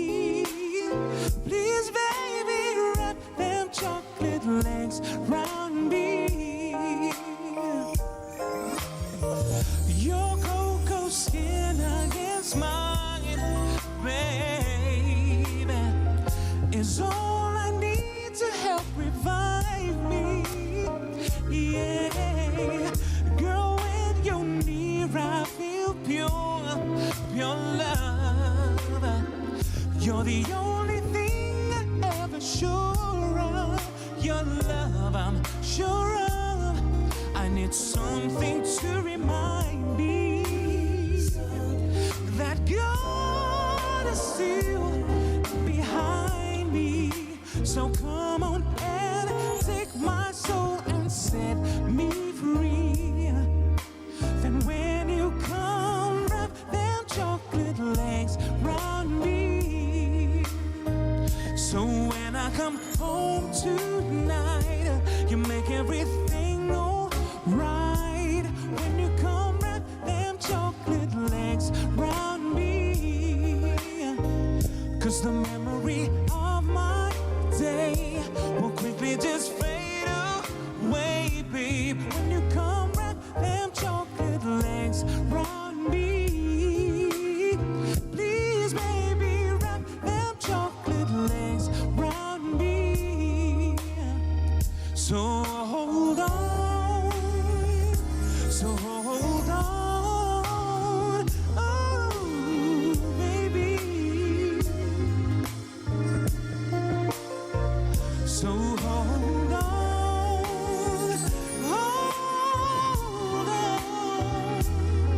oh baby.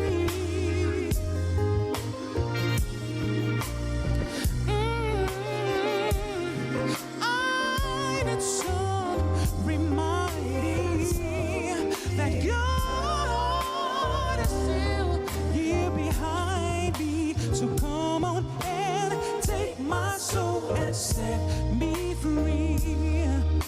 I need you to show how much it means to me. And when you come, wrap them chocolate legs round me. So when I come home tonight, you make everything alright. When you come, wrap them chocolate legs round me. Oh, baby. Yes!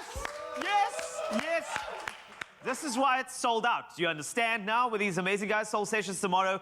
Good luck. I understand why these guys are sold out. It's fantastic. More performances coming up. But we go from Noor to news on Expresso. Thanks, Carl. Wasty, a final look at your news. Higher Education Minister Blade Nzimande says more than 60% of the students who benefited from the National Student Financial Aid Scheme are also beneficiaries of the SA Social Security Agency, or SASSA. The minister says this is a massive achievement, and it means that the child grant is working in as much that kids who ordinarily would not have reached this stage are now able to apply, and many of them will be able to enter a university or college.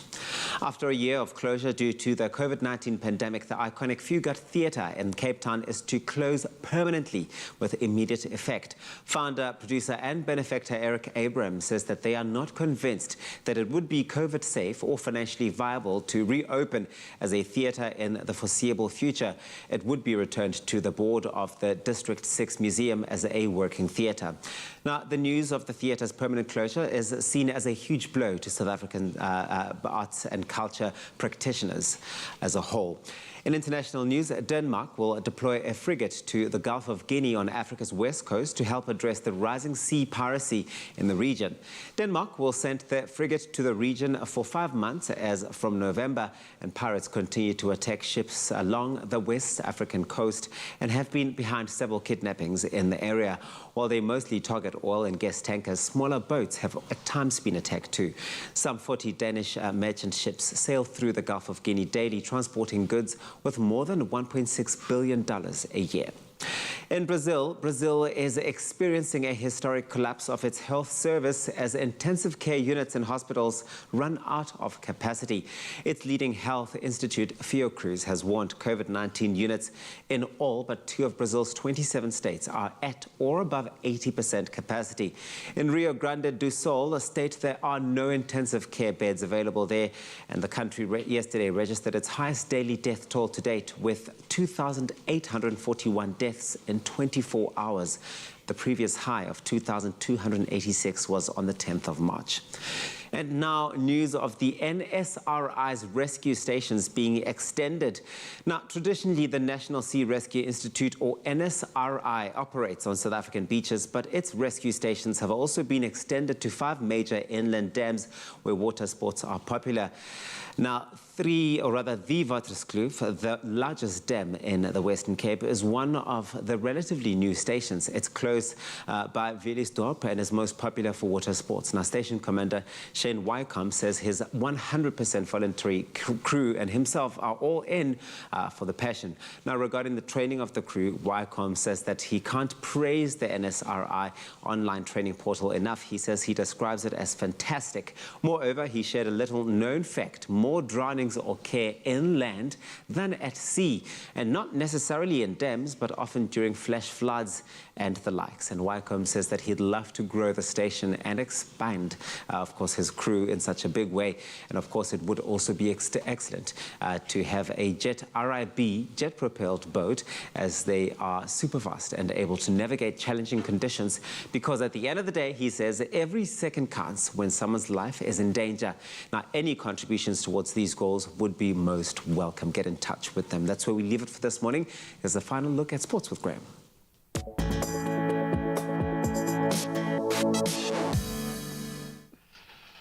Thank you so much, Tabiso. Let's kick it off with cricket. The ladies have done it yet again. The Proteas women securing a 5-wicket win over India in their 5th and final one-day international match at the Akana Cricket Stadium in Lucknow. South Africa producing a very strong bowling performance this time out, with Nadine de Klerk picking up 3 wickets, and then Mignon de Prix and South Africa to yet another win. The Proteas, in fact, have won the series 4-1 with the phenomenal Lizelle Lee named player of the series. Then on to local rugby. The Crick was recording an impressive 43-0 victory over the Eastern Province Elephants. That was in their 2021 kickoff pools match at the Nelson Mandela Bay Stadium in Gqeberha. The forwards from the Crick was producing a clinical performance to lay the foundation as they dominated for most of that match. And then all of the kickoff rugby action will continue again tomorrow and throughout the weekend. Then staying with local news, but this one on the continent, at least relating to football. Orlando Pirates claiming a very dramatic, in the end, 2-1 victory over Nigerian football club Enyimba FC at the Orlando Stadium in the CAF Confederations Cup tie last night. The Soweto Giants opened the scoring in the 27th minute with a goal by their Namibian footballer Dion Hotto. The Abba Giants skipper Augustine Oladapo then equalized on the stroke of halftime before Tsecho Fatso Mabaso sealed the home win for the Buccaneers as late as the 89th minute. Then we stay with the beautiful game, but for news out of Europe, in the UEFA Champions League last night, Chelsea and Bayern Munich have both advanced to the competition quarterfinals after registering round of 16 second leg wins last night. Chelsea beating strong outfit Atletico Madrid 2-0 at Stamford Bridge before Robert Lewandowski and Eric Maxim Choupo-Moting were on target as reigning Bundesliga champions. Very much form outfit in this year's tournament. Bayern Munich, they overcame Italian club Lazio 2-1 at the Allianz Arena. And of course, we can look forward to that quarter-final draw for the UEFA Champions League happening tomorrow. That's where we leave our sport for this Thursday morning. Let's take one last look at some of your beautiful photo contributions this morning.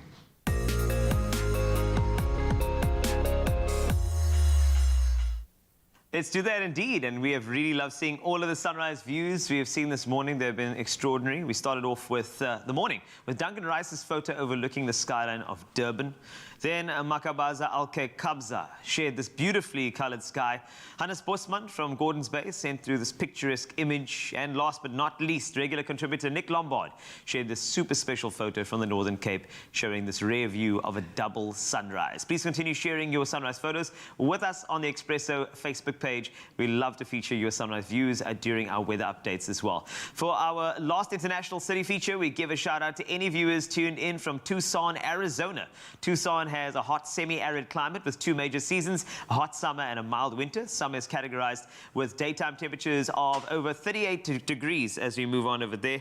And then, of course, we have another beautiful thing. Of course, 28 degrees is your temperature over there. Now, Johannesburg, their water supply will restrict water supply from a number of its reservoirs, and that is pretty much just some news for you from its supplier, Rand Water. And of course, if it said that Rand Water's contribution network was under severe pressure as the demand for water consistently exceeds supply. So if you're in the areas of Sandton number 1, Sandton number 2, Northeast areas, Malvern East, Linksfield Ridge, Protea Glen, Diepkloof, Roodepoort, Deep Township, Chiawelo, Diepsloot, Zondi Power Park, Vleerhof, Florida North and Lenasia Township, JW said alternative water supply will be rolled out in those areas, just to let you know.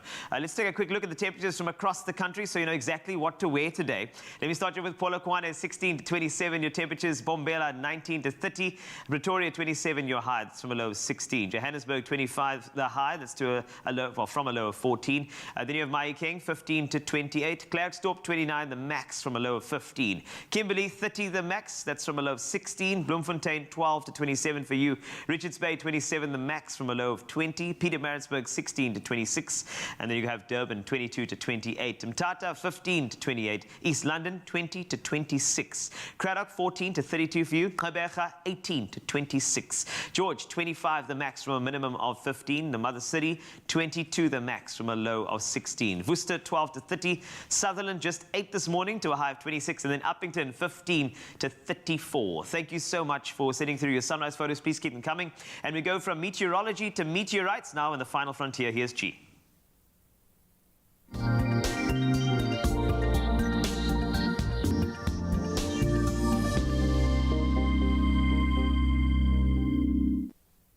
With our space exploration, we always seem to be looking forward. Now let's look back. A 4.6 billion-year-old meteorite may be the key to helping scientists better understand our celestial neighbors and the creation of Earth itself. Joining us to tell us a bit more about this very ancient, probably the most ancient artifact I've ever heard of, is science engagement astronomer from the observatory, Dr. Daniel Kahnemer. Dan, always awesome to connect with you. Hope you're doing really well. What is a meteorite exactly? A meteorite is basically some piece of rock which has come in from space.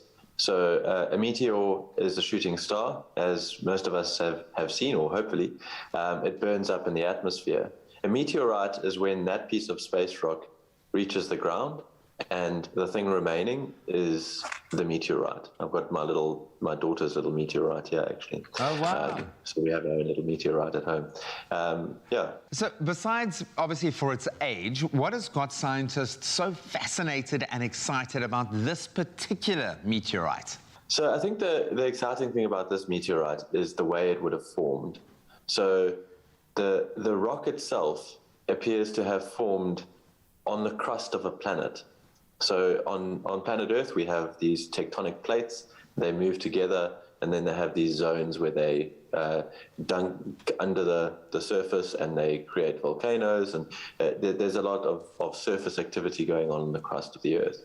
Now, this rock has come from something like that, but obviously before the Earth was formed, which means that there must have been some protoplanet with a crust that existed in our solar system before the formation of Earth and the other planets.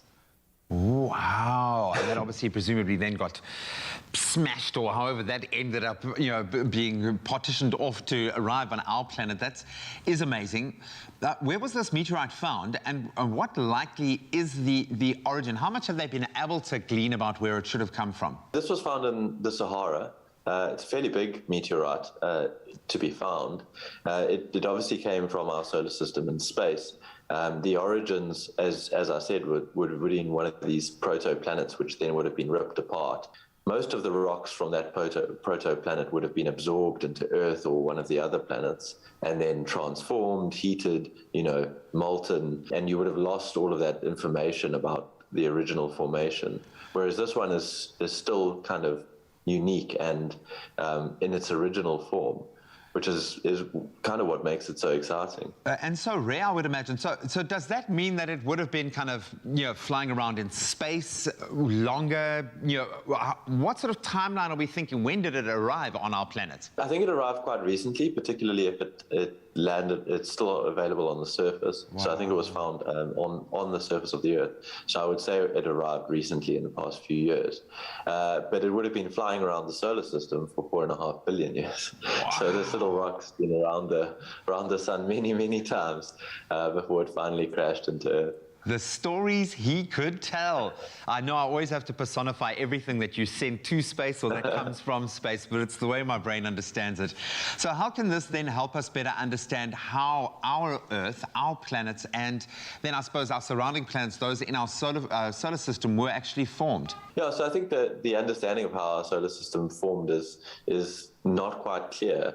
You know, why we've got 8 planets, why there's gas planets further out and rocky planets further in, all of these sort of factors. And as we discover more and more planets around other stars, the process by which planets form is kind of vital to our understanding about you know, solar systems and habitable planets. So learning about a planet that existed before the planets we know is quite interesting, and the materials in it, they're much more primitive. You know, they came from earlier in the universe, a time when we hadn't gone through so much sort of star formation, and there weren't the same elements in the universe 4.5 billion years ago. So we can really get a snapshot of how the world was, or not the world, how the solar system was. We say the world, you know, in inverted commas there. Now, I get that. So how often do we find meteorites like this? Are we likely to find others? I mean, how rare is this discovery? So we find meteorites quite regularly, and there are sort of better places to find them than others. But something like this is very rare. I think it's highly unlikely we'd find another one this old, mainly because for something to have gone around the sun so many times, been around for 4.5 billion years without interacting with one of the planets, is very, very rare indeed. It got very lucky for a long time. I feel very lucky that it landed on our planet, that it chose us, and about what we are able to learn about it. I love the fact that that's a snapshot into this existence. We'll call it life, you know, billions of years ago. Absolutely amazing. Dude, thank you so much. That was a really, really exciting discovery. So nice to look back in time as opposed to the exciting future that we kind of presented with now. Thanks so much, man. My pleasure. Exciting times indeed. The more advanced we get with technology, the better we're able to look into our past now to see where and how it all began. Amazing.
It's my feel-good breakfast show.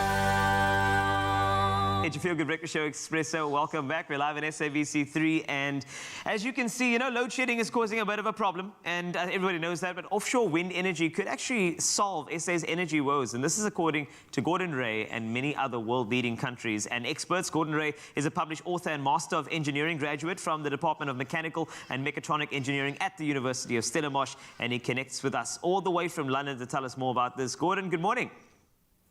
Good morning. Thank you for having me. It's so good having you in the studio, man. And I just hearing from your title, you're like the slayer of physics and maths, which I think everybody's already envious of, man. But listen, let's get straight into it. From your genius point of view, of course, why do you recommend that South Africa needs to start tapping into offshore energy and I would say natural energy sources at the moment? Right, so the first answer to that is obviously the current electricity crisis. So South Africa needs to start looking for new generation capacity to overcome the short-term electricity supply gap. So this electricity supply gap is the current issue to load shedding at the moment, and we need to find additional new generation capacity at a short-term sort of scale. But if we look more towards long-term and South Africa's future electricity demand, so if we look at predictions, we see that the electricity demand is expected to increase by around 57% by 2050. So this just shows that there's a huge demand for electricity, and this will sort of play its role when we see the electrification of the transport industry, electrification of the heating industry. So looking at a long-term sort of aspect, we have huge demand for electricity. And obviously, if we want to meet our commitment to the Paris Agreement, we need to look for renewable energy as a means of sort of decarbonizing the energy sector. So there's just this huge push to look for solutions and look for clean, sustainable solutions to energy security in South Africa. Well, decarbonizing is what you mentioned now, Gordon, and besides reducing that carbon footprint, what are the other benefits that you foresee in the future using something like offshore wind turbines for South Africa? Yes, so the obvious one is sort of assisting South Africa in its just transition towards a decarbonized energy sector, like you mentioned. But on top of this, we see a lot more benefits coming from offshore wind energy. And if we look at the socio-economic benefits, so offshore wind energy can facilitate South Africa's green economic recovery by, first of all, attracting foreign investment and creating green jobs. So there's huge potential because we're seeing international financial institutions such as the World Bank and the IFC, and they've already publicized their support to commit to supporting offshore wind energy in developing countries. If we move over to sort of technological benefits, we see offshore wind has access to better wind resources. We're able to increase the scale of these offshore wind turbines. So onshore, we'll see wind turbines reaching a scale of about 7 megawatts. But as soon as we go offshore, we can get these turbines to reach a scale of 12 megawatts, so almost double. And this allows us to have much larger installed capacities, higher capacity factors, and hence we can just generate a lot more electricity using offshore wind energy. Jeez, Gordon, those numbers sound impressive, but when you're speaking about that, in layman's terms, what does that actually mean? Does it mean that with the current demand and the expected demand in the future, will these turbines be able to provide enough energy to service that? Yes, so the research we conducted through the Stellenbosch University, we looked at quantifying the offshore wind energy resources at two sort of scenarios. So first of all, we looked at a shallow water scenario, which explored water depth up to a depth of 50 meters. And this was sort of simulated to kind of predict what we can get from fixed bottom offshore wind, which is one of the main technology types. And if we look at this shallow water scenario, we can harness a offshore wind potential of about 45 terawatt hours per annum. So in layman's terms, this could pretty much satisfy 15% of South Africa's annual energy demand. And just converting this to even a more relatable figure, this could power approximately 4 million average South African households. And then if we look at the deep water scenario, and this is a scenario to a depth of about 1,000 meters. Jeez. And this is the scenario that will be accessed using the other type of technology, which is floating offshore wind. And this is more of the emerging side of offshore wind, but this is very much the future. So if we look at this floating scenario, we can harness up to 2,300 terawatt hours per annum. And again, this would satisfy South Africa's current annual electricity demand 8 times over. And again, relating this to a number of households, this would satisfy or provide electricity to 218 million South African average households. Wow.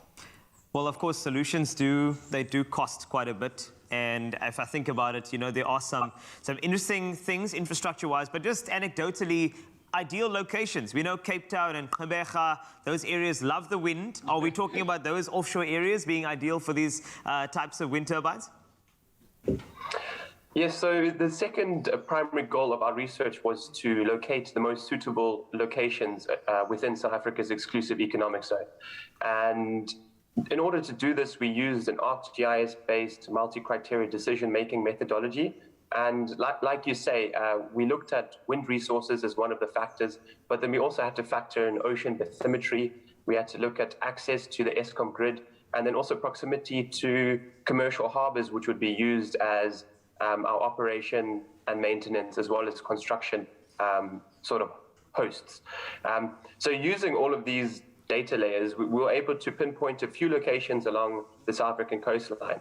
And the research pointed immediately towards the KZN coastline, looking more specifically at the area between Ballito and Durban. And then the second province that obviously flared up was the Western Cape, due to its massive wind resources. So looking at a provincial level, it was looking at KZN was flagged, and so was the Western Cape flagged for having very good potential for offshore wind development.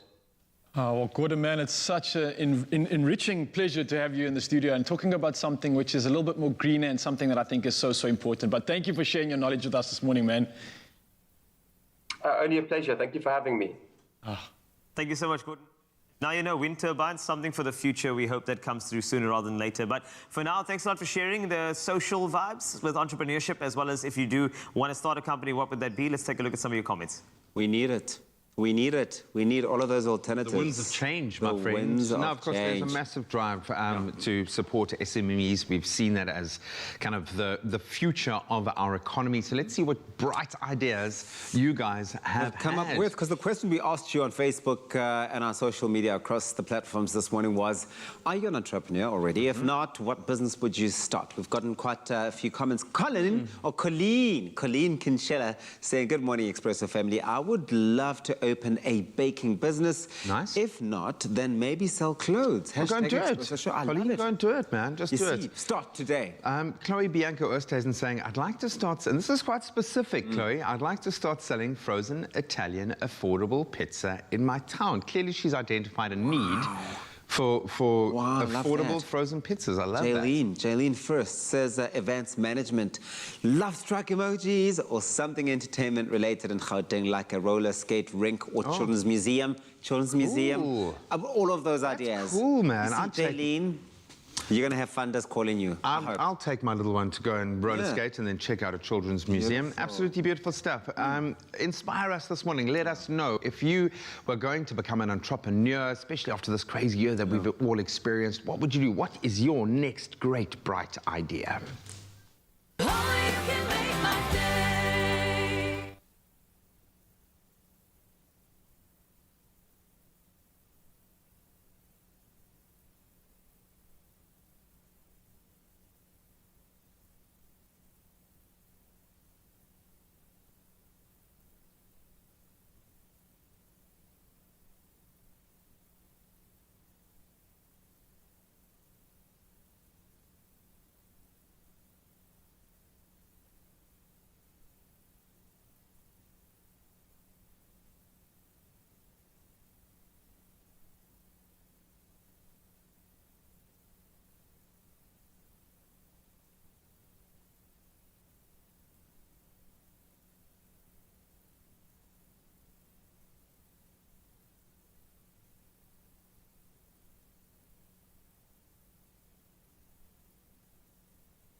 we dump a gargantuan amount of 2.12 billion tons of waste. And this waste is created because 99% of the things that we buy are trashed within 6 months. 99%. We need to do more to reduce the waste we produce. And one of the ways that we can do that is to reframe the way we look at art. That's why this morning we are so excited to be joined all the way from Costa Rica via video call by solar engraving painter High C, a sustainability advocate who uses the power of the sun and just a magnifying glass as a paintbrush to create some truly astonishing artwork that also results in zero waste. High C, such a pleasure to be connecting with you on the other side of the world. How's life in Costa Rica? How are you doing? Life is amazing here in Costa Rica. It's beautiful. The sun is shining. I can't complain. Obviously, it's not shining there right now because it's quite late in the evening and it's really early in South Africa. So cool to be connecting with someone on the other side of the globe, but with a global message as well, something that all of us as a part of this global village need to take on board. How did you first discover this technique of painting with a magnifying glass, and how did this then ignite your passion for wasteless practices and living as a naturalist? Well, I've been playing with the fire since I was literally a kid. Me and my brothers and sister literally set our whole backyard on fire playing with fire. And then once I was in high school, my brother taught me how to use a magnifying glass to kind of engrave anything.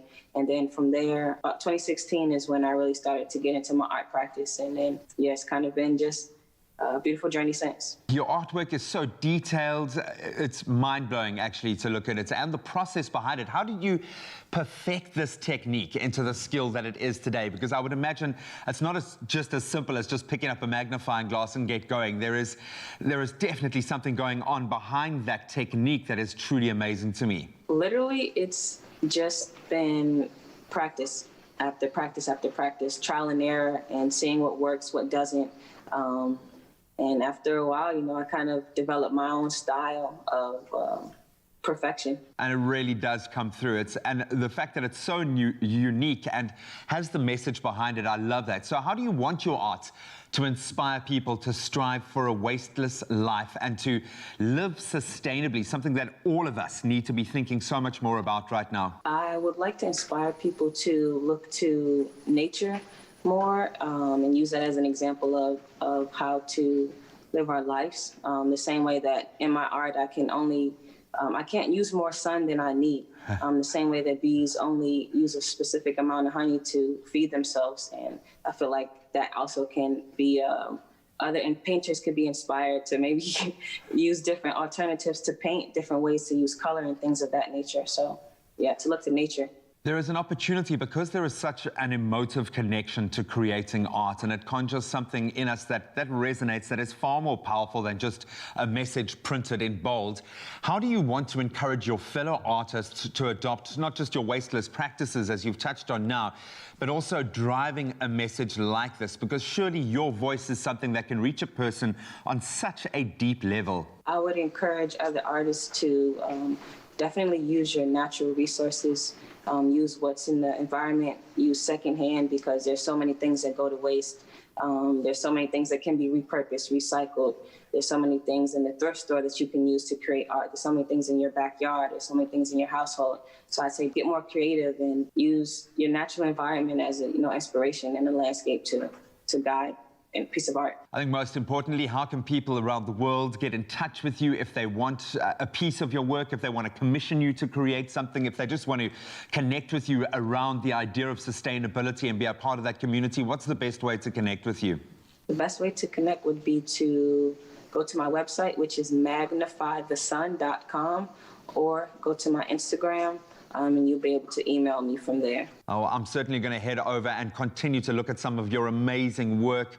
I have a feeling you're just getting started as well, where I'm hoping we're going to be able to connect in a few years from now, and that your message is going to have permeated right across the globe, because you're doing something truly special and your talent is astounding. So thank you so much for sharing a little bit of that and your perspective with us this morning. It really has been so cool to connect with you on the other side of the world.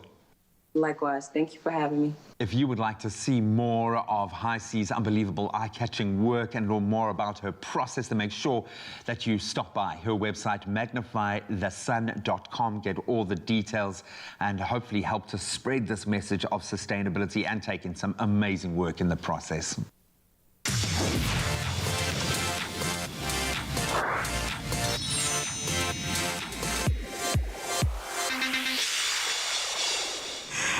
Welcome back to your Feel Good Breakfast Show, Expresso, here on SABC3. And you may know about this thing called NFT. In fact, Grimes, there was a certain thing that happened there with regard to a meme called Nyan Cat. And now this is a one-of-a-kind thing, and this thing is now being sold, and there's even an autographed tweet that actually also... You're making this very confusing. I know, I'm sorry, I have to, because the thing is, NFT for anybody, if you hear it for the first time, you think it's so where's the paper money? What is this thing? Is this a currency? Okay. What's going on? Let me explain why the NFTs are super valuable. Okay. If I am an artist and I make a painting, like if I'm a Picasso, for instance, or I've made this ball that I am holding right now is inherently valuable because it is here, it's right here, and I can know that I can verify in some capacity that I've made this ball. Okay. Right? So the problem that we have right now is that when you have digital art or something that is virtual, there's no way to verify the original file or the original object because it's a virtual object, right? You can copy, screenshot, all of those things, right? Yes. Okay. So NFT stands for non-fungible token. When something is fungible, it means that there is lots of it. So Bitcoin is fungible because you could trade a Bitcoin for another Bitcoin. It's exactly the same. Okay. A non-fungible object is like a trading card. Say, for instance, you are trading baseball cards. For that baseball card or that Pokemon card is unique. Right? Okay. That is the object. We've got to prove that. That means it's non-fungible. So when you trade it, I'll trade it with you, but it'll be a unique item. Art is also non-fungible. Yeah. So an artist who's doing digital art has the capacity now to sell it. And NFT is a code or like a way of like producing that object as an original object. So I can own essentially a song or an original song or an original live signed tweet or an original like art piece, and it will belong to me. I am the owner of that work. And that's why NFTs are so powerful. A good example is the art that's being sold online. Okay. It gives a lot of people a lot of value. If I do a digital painting, instead of just giving it to my friends or whatever, I can be the owner of that digital painting. And maybe 5 of them exist. People can copy the picture because it's digital, right? Yes. But at the end of the day, like, there will be an original owner of that artwork. What's even more exciting is that because we can trace these decentralized tokens, it's all based on the blockchain. It's very similar to Bitcoin. Yeah. And because we can trace these decentralized tokens to an original owner, the artist can then sell that ticket over to someone else, that token over to someone else, who then, say I make an artwork and it's $100, right? Yeah. And then I become super famous one day. Like I become this really hotshot artist. And then you go like, wait, I've got a Grant Hines piece. Let me sell this on for $10,000. The original artist will make 10% of that purchase again. So the original artist will still benefit from that transaction. I love that concept, though. It means that your original creation, you're still getting the respect. Yeah, and art is being sold for millions of dollars right now using NFTs, and it's a new technology. So the galleries, I'm actually on a virtual gallery right now called Super Rare. Okay. And there's a painting that's going here for like $11,000. So this will be the last sale price by this owner, and you can see the owner's name is there, super top secret something something, and the artist is Tyun Park. This artist will then be able to make that money from the current owner, and that owner can then resell that or license that painting out to museums. So if you are, for instance, at the Zeitz, a lot of art owners allow the museum or donate the painting to the museum for a period of time to have it on display. Now the owners of the artworks, virtual artworks, can now present these digital artworks on display for other owners. Here's another example. You can have moving art. because art is not static anymore, because it's digital. So this painting over here is called Space Struggles, and it's selling for nearly $16,000 for this original file. So you can own this original file. Do you catch me? Are you guys with me here? No, I'm with you, and I'm actually liking the fact that this is a lot more fair, because somebody had to spend hours rendering that thing, and now they're actually getting their worth. Exactly. So artists, we're going to see an upsurge in really exciting creative art online, because artists can now sell it, and they are becoming their own galleries. Galleries are becoming virtual. You can be an art collector in a digital space. Yeah. And then what our children, this is the exciting part for me, is like, what do our art galleries in the future look like? They're going to be super, super exciting. I mean, we saw an art gallery, the other one, that was actually on one of these social media sites, and there was an entire thing happening there. And I mean, this could be the future. And I mean, also, I love the concept of this non-fungible thing, tangible funds. Now things are just sort of around there, and, you know, they are going to be ever-growing and everlasting. Yeah. And there's no certain economic climate that can change their value, which is so great for people who work so hard to create digital And this is just in art. This could be in anything at this point. Like, we could sell many different items, virtual items now, in a way. We've created a whole new marketplace. And that is the beauty of technology, and of course this is where we're going. And I think, you know, the beautiful thing about this is the fact that, I mean, even if you don't understand NFTs just yet, what you are understanding is that creative people are getting their worth. Nobody's copy and pasting, no memes created from somebody else's work. So this is something that's going to track and develop an industry that is going to grow so fast. So watch this space. NFTs and these digital art pieces and digital art galleries, they're going to grow and grow. Thanks a lot to Grant Hines for giving us all the details with regard to NFTs. And if it's a bit OMG for NFT, then just follow GRA on EXPRESSO.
It's my feel-good breakfast show.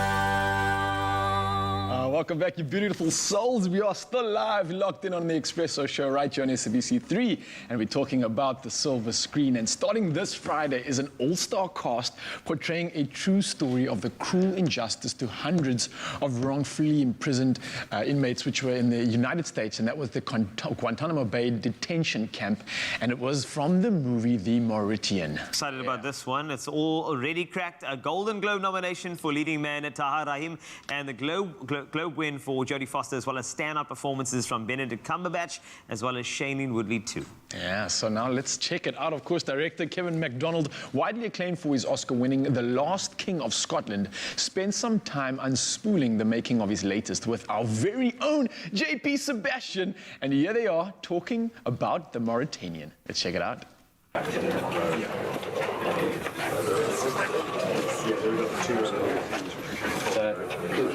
We want to go around the corridor park. Let's do this first since everyone's here. Let's do this private here. Hi, Kevin.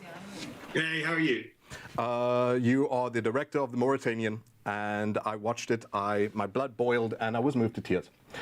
But you've chosen a subject that is, it's a clandestine place that resists to this day to be spoken about. What, from research through to development, do you do to crack through those layers, through those walls, to talk about Guantanamo Bay?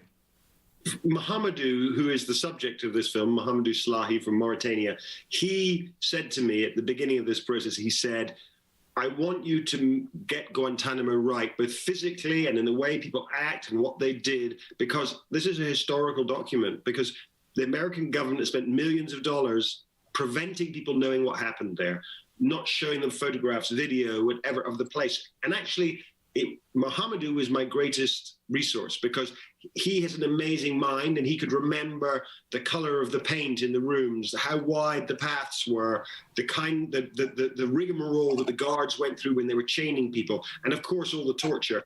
And so he was really the person who helped us the most. Obviously, we talked to some ex-guards, we talked to the lawyers to piece it together, but it was important that it felt really important that that part of the film in Guantanamo is as accurate as it possibly can be. Elsewhere, with the Jodie Foster part, the Benedict Cumberbatch part, we're a little more fast and loose, I guess, with the timing of things and dramatizing things. It's actually sort of so sad in a way that he remembers to a T even the finest details of that place and what it put him through. So was Guantanamo Bay something that was on your radar to investigate, to explore? Was it Mohamedou's story coming to light? How did the story reach you, even personally?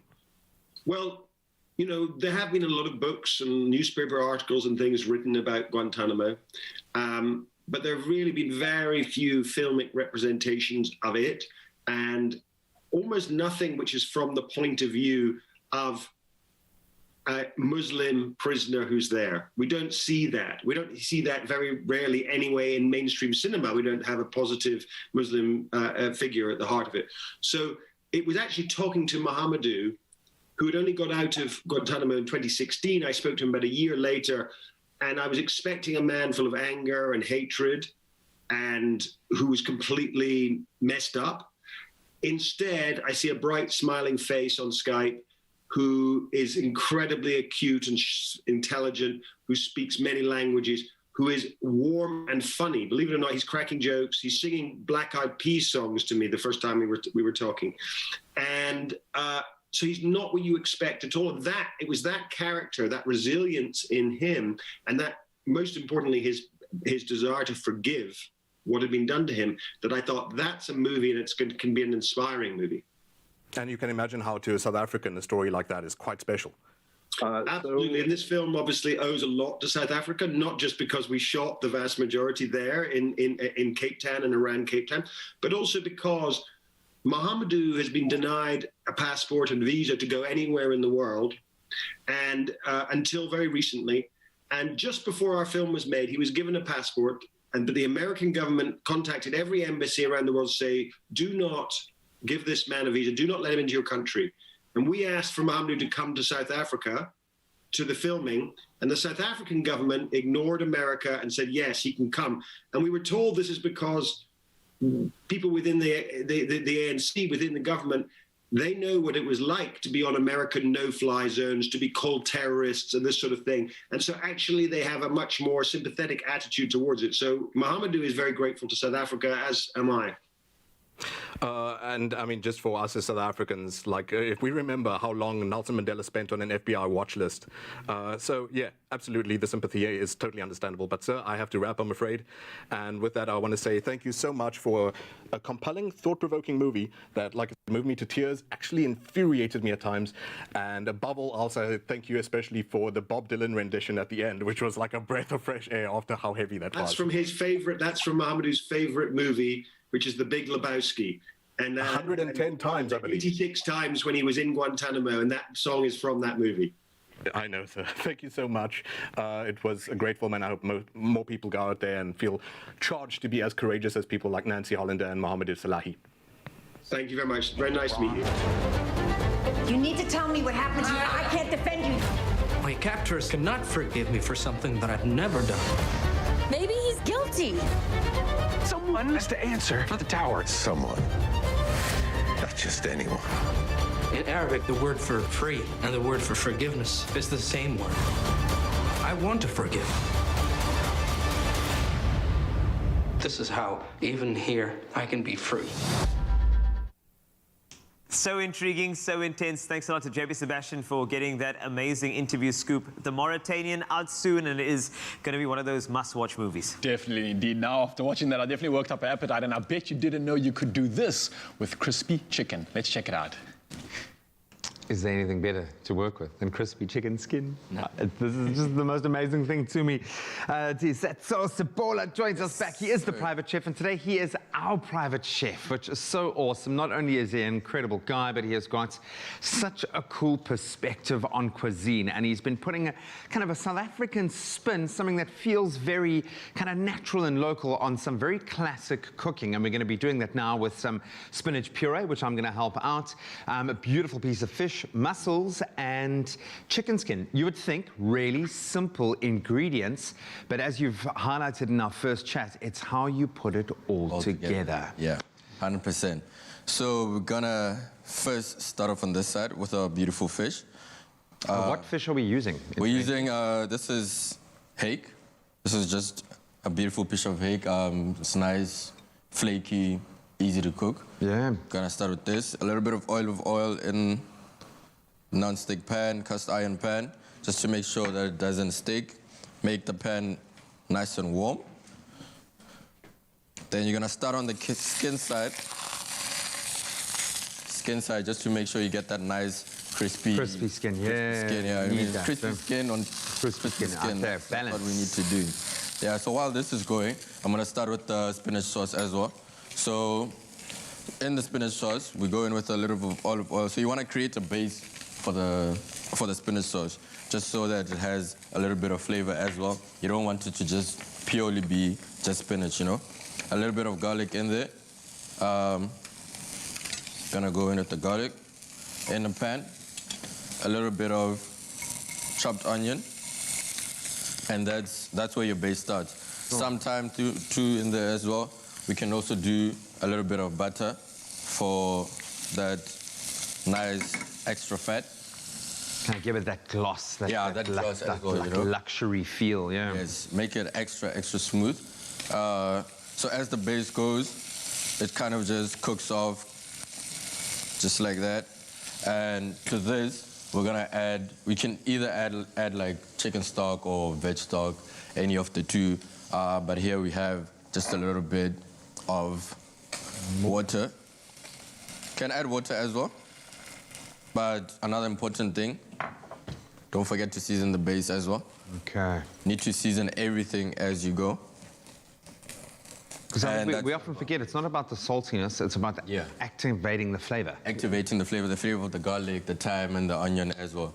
And over here, we have some blanched spinach. Okay. Yeah. Can I get busy? Yeah. What do I need to do? So you can start off by putting the spinach inside the blender. Okay. I'm just going to carry on this side with the fish. So with the fish, what you want to do is go in with the butter. This is what's going to make it nice and golden and flavorful. Go in with the butter. You can reduce the heat at this point. Okay. Sometimes in there as well. You can just kind of crush the garlic.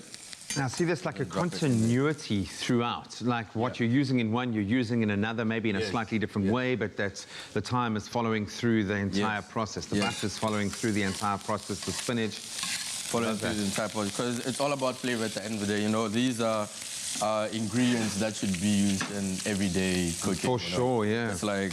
Now, I'm beginning to understand what you mean about kind of, you know, when you give something a South African spin, it's not necessarily about making it gimmicky and saying, well, I'm going to make a, you know, a fit cook something, you know, you don't have to. It's about those flavors that we're used to. Yes. Just slightly reimagined or maybe classed up or maybe, you know, just... Definitely, I love that. And that's where also like the crispy skin chicken comes in as well, you know. I've always thought like I would just produce chickens for the skin, but that's wasteful. That kind of feels like that would be massively wasteful, but I absolutely adore it. Like it's one of my favorite flavor profiles. It's lovely, it's lovely. So at this point, what we're gonna do is to turn the fish over, and then you have a nice golden fish, and then you just baste it with the fat. Oh. Just carry on basting it with the fat, just like that. And I suppose hake is quite nice because it's quite a neutral fish flavor. You know, it's not too fishy, and that sounds silly, but it's got a lovely kind of as a sounding board for other flavors. I think it's a pretty good fish to use. Yeah, so it's the perfect fish to use. And then with the base, we're gonna go in. So with the base, you're just gonna pour a little bit in here. You don't want it to be too watery. Okay. You don't want it to be too thick as well. So we're just gonna go in with a little bit of it. And then you can just blend that. Let's that together. So once that's blended together,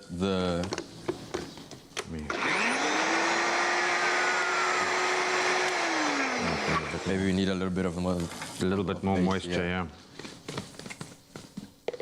So we can go in with that. Cool. 100%. The fish at this point, you can take it off the heat as well. Okay. Yeah, just let it simmer away a little bit on the side. Make sure that it's nice and cooked. There we go. You gotta love the way that green pops there. Yeah, the pop of green is beautiful. And spinach is just like one of the great vegetables. It's great. Then to make the puree, would you strain it off? Yeah, strain it off. The best way to do it to get like that extra smooth, you strain it off, you pass it through a sieve or something, you just strain it off and then you get just perfect. That beautiful. Yeah, and like this is basically shocking green pink. It's beautiful, man. I love it. And then at this point, there's mussels as well. Steam the mussels. Just put a big pot, put a strainer, a little bit of water in there, and you're just gonna close it off with a lid and just let it kind of steam away for like probably 4 or 5 minutes. And then you have beautiful mussels. Those mussels open up, cool. When they open up, you just pop them out, put them in something, cool them down a little bit, and we're gonna carry on with the plating. Cool. Finish that beauty off. So we're gonna Look finish at the it state off of that, man. With some chicken gravy, of course. A beautiful, luscious gravy. That's so clever. And then we're just gonna go in with the gravy. I mean, how would you classify this? Is this French? Is this South African? Is this... This is, I mean, it's just, like I said, it's all about being creative with flavors, like things that you're used to, things that you're used to eating and stuff like that. Mussels, they're very great in the Western Cape as well. Spinach as well, you know. Use the produce that is there. Buddy, it's been wonderful to meet you. I have no doubt that when I connect with you again, you're going to be on a whole different level. So cool to see you kind of broach out in your new journey as a private chef. All the best of luck with it, man. Thank you so much. What an absolute pleasure hosting you. And I'm glad you saved me a piece of chicken skin there. You can find all of these ingredients and a blow-by-blow on expressoshow.com. Try and recreate this magic yourself. Yeah.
It's my feel-good breakfast show.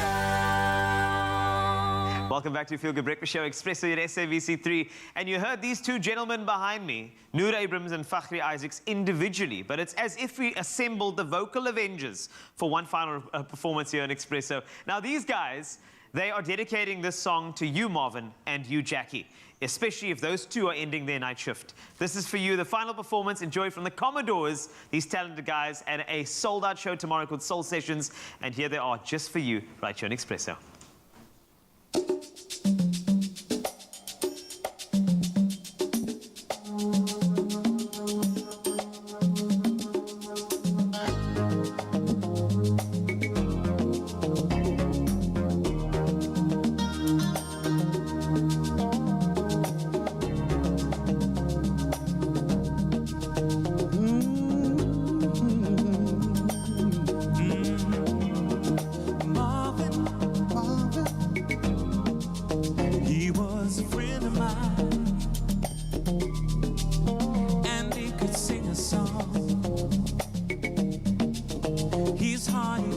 every line.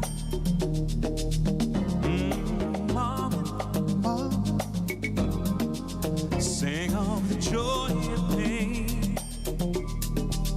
He opened up our minds, and I can still hear him say, oh, talk to me so you can see what's going on. Oh, sing you will, sing your songs forevermore, evermore, evermore. There's gonna be some sweet sounds coming down on the night shift. I meant to sing it proud, and I meant to pull a crowd. It's gonna be a long night, it's gonna be alright on the night shift. You found another home, I know you're not alone on the night shift. Oh, you found another home, I know you're not alone on the night shift.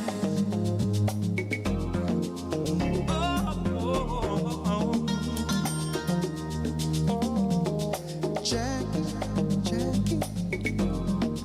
say what you're doing now. It seems like yesterday when we were working out. Oh, Jackie, you set the world on fire. You came and gifted us, and your loving lifted us higher and higher. Keep it up, and we'll be there at your side. Oh, sing you will, sing your song forevermore, evermore. It's gonna be some sweet sounds coming down on the night shift. I bet you're singing proud. Oh, I bet you. Make the most of glorious summer with your picnic favorites. Made with love by Clover. Another feel-good production.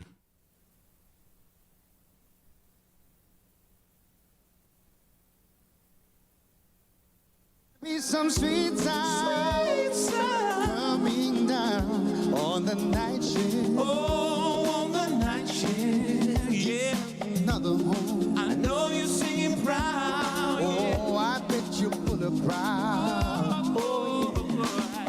It's gonna be a long night. It's gonna be alright on the night shift. Oh, on the night shift.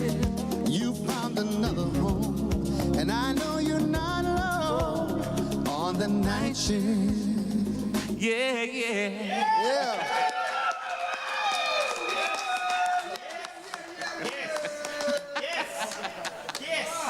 Made me feel things that were actually. I want to change shifts to the night now, man. Thank you for you guys are good. This is why you guys, it's so No, we love you guys. You guys are amazing. Families are gonna love you. Yes, you got cousins and old Oh, it's my biggest fan right there. I mean, your auntie. But you know what? Funny thing, my little babies are now a year and a few months. They are the ones that are up and dancing on our entire show. No, we've got an audience. This one we're having at the venue. I forgot about that. We're having it at the venue on Clip. Yeah, very nice little venue there. So. I'm glad you didn't go for the stereotypical Joseph stuff. No. You know what we are aiming for eventually, when everything please, everything should go back to normal eventually. But we really want to do something really cool at the, is it? At the Kirstenbosch Gardens with an orchestra. They both of them are just... Can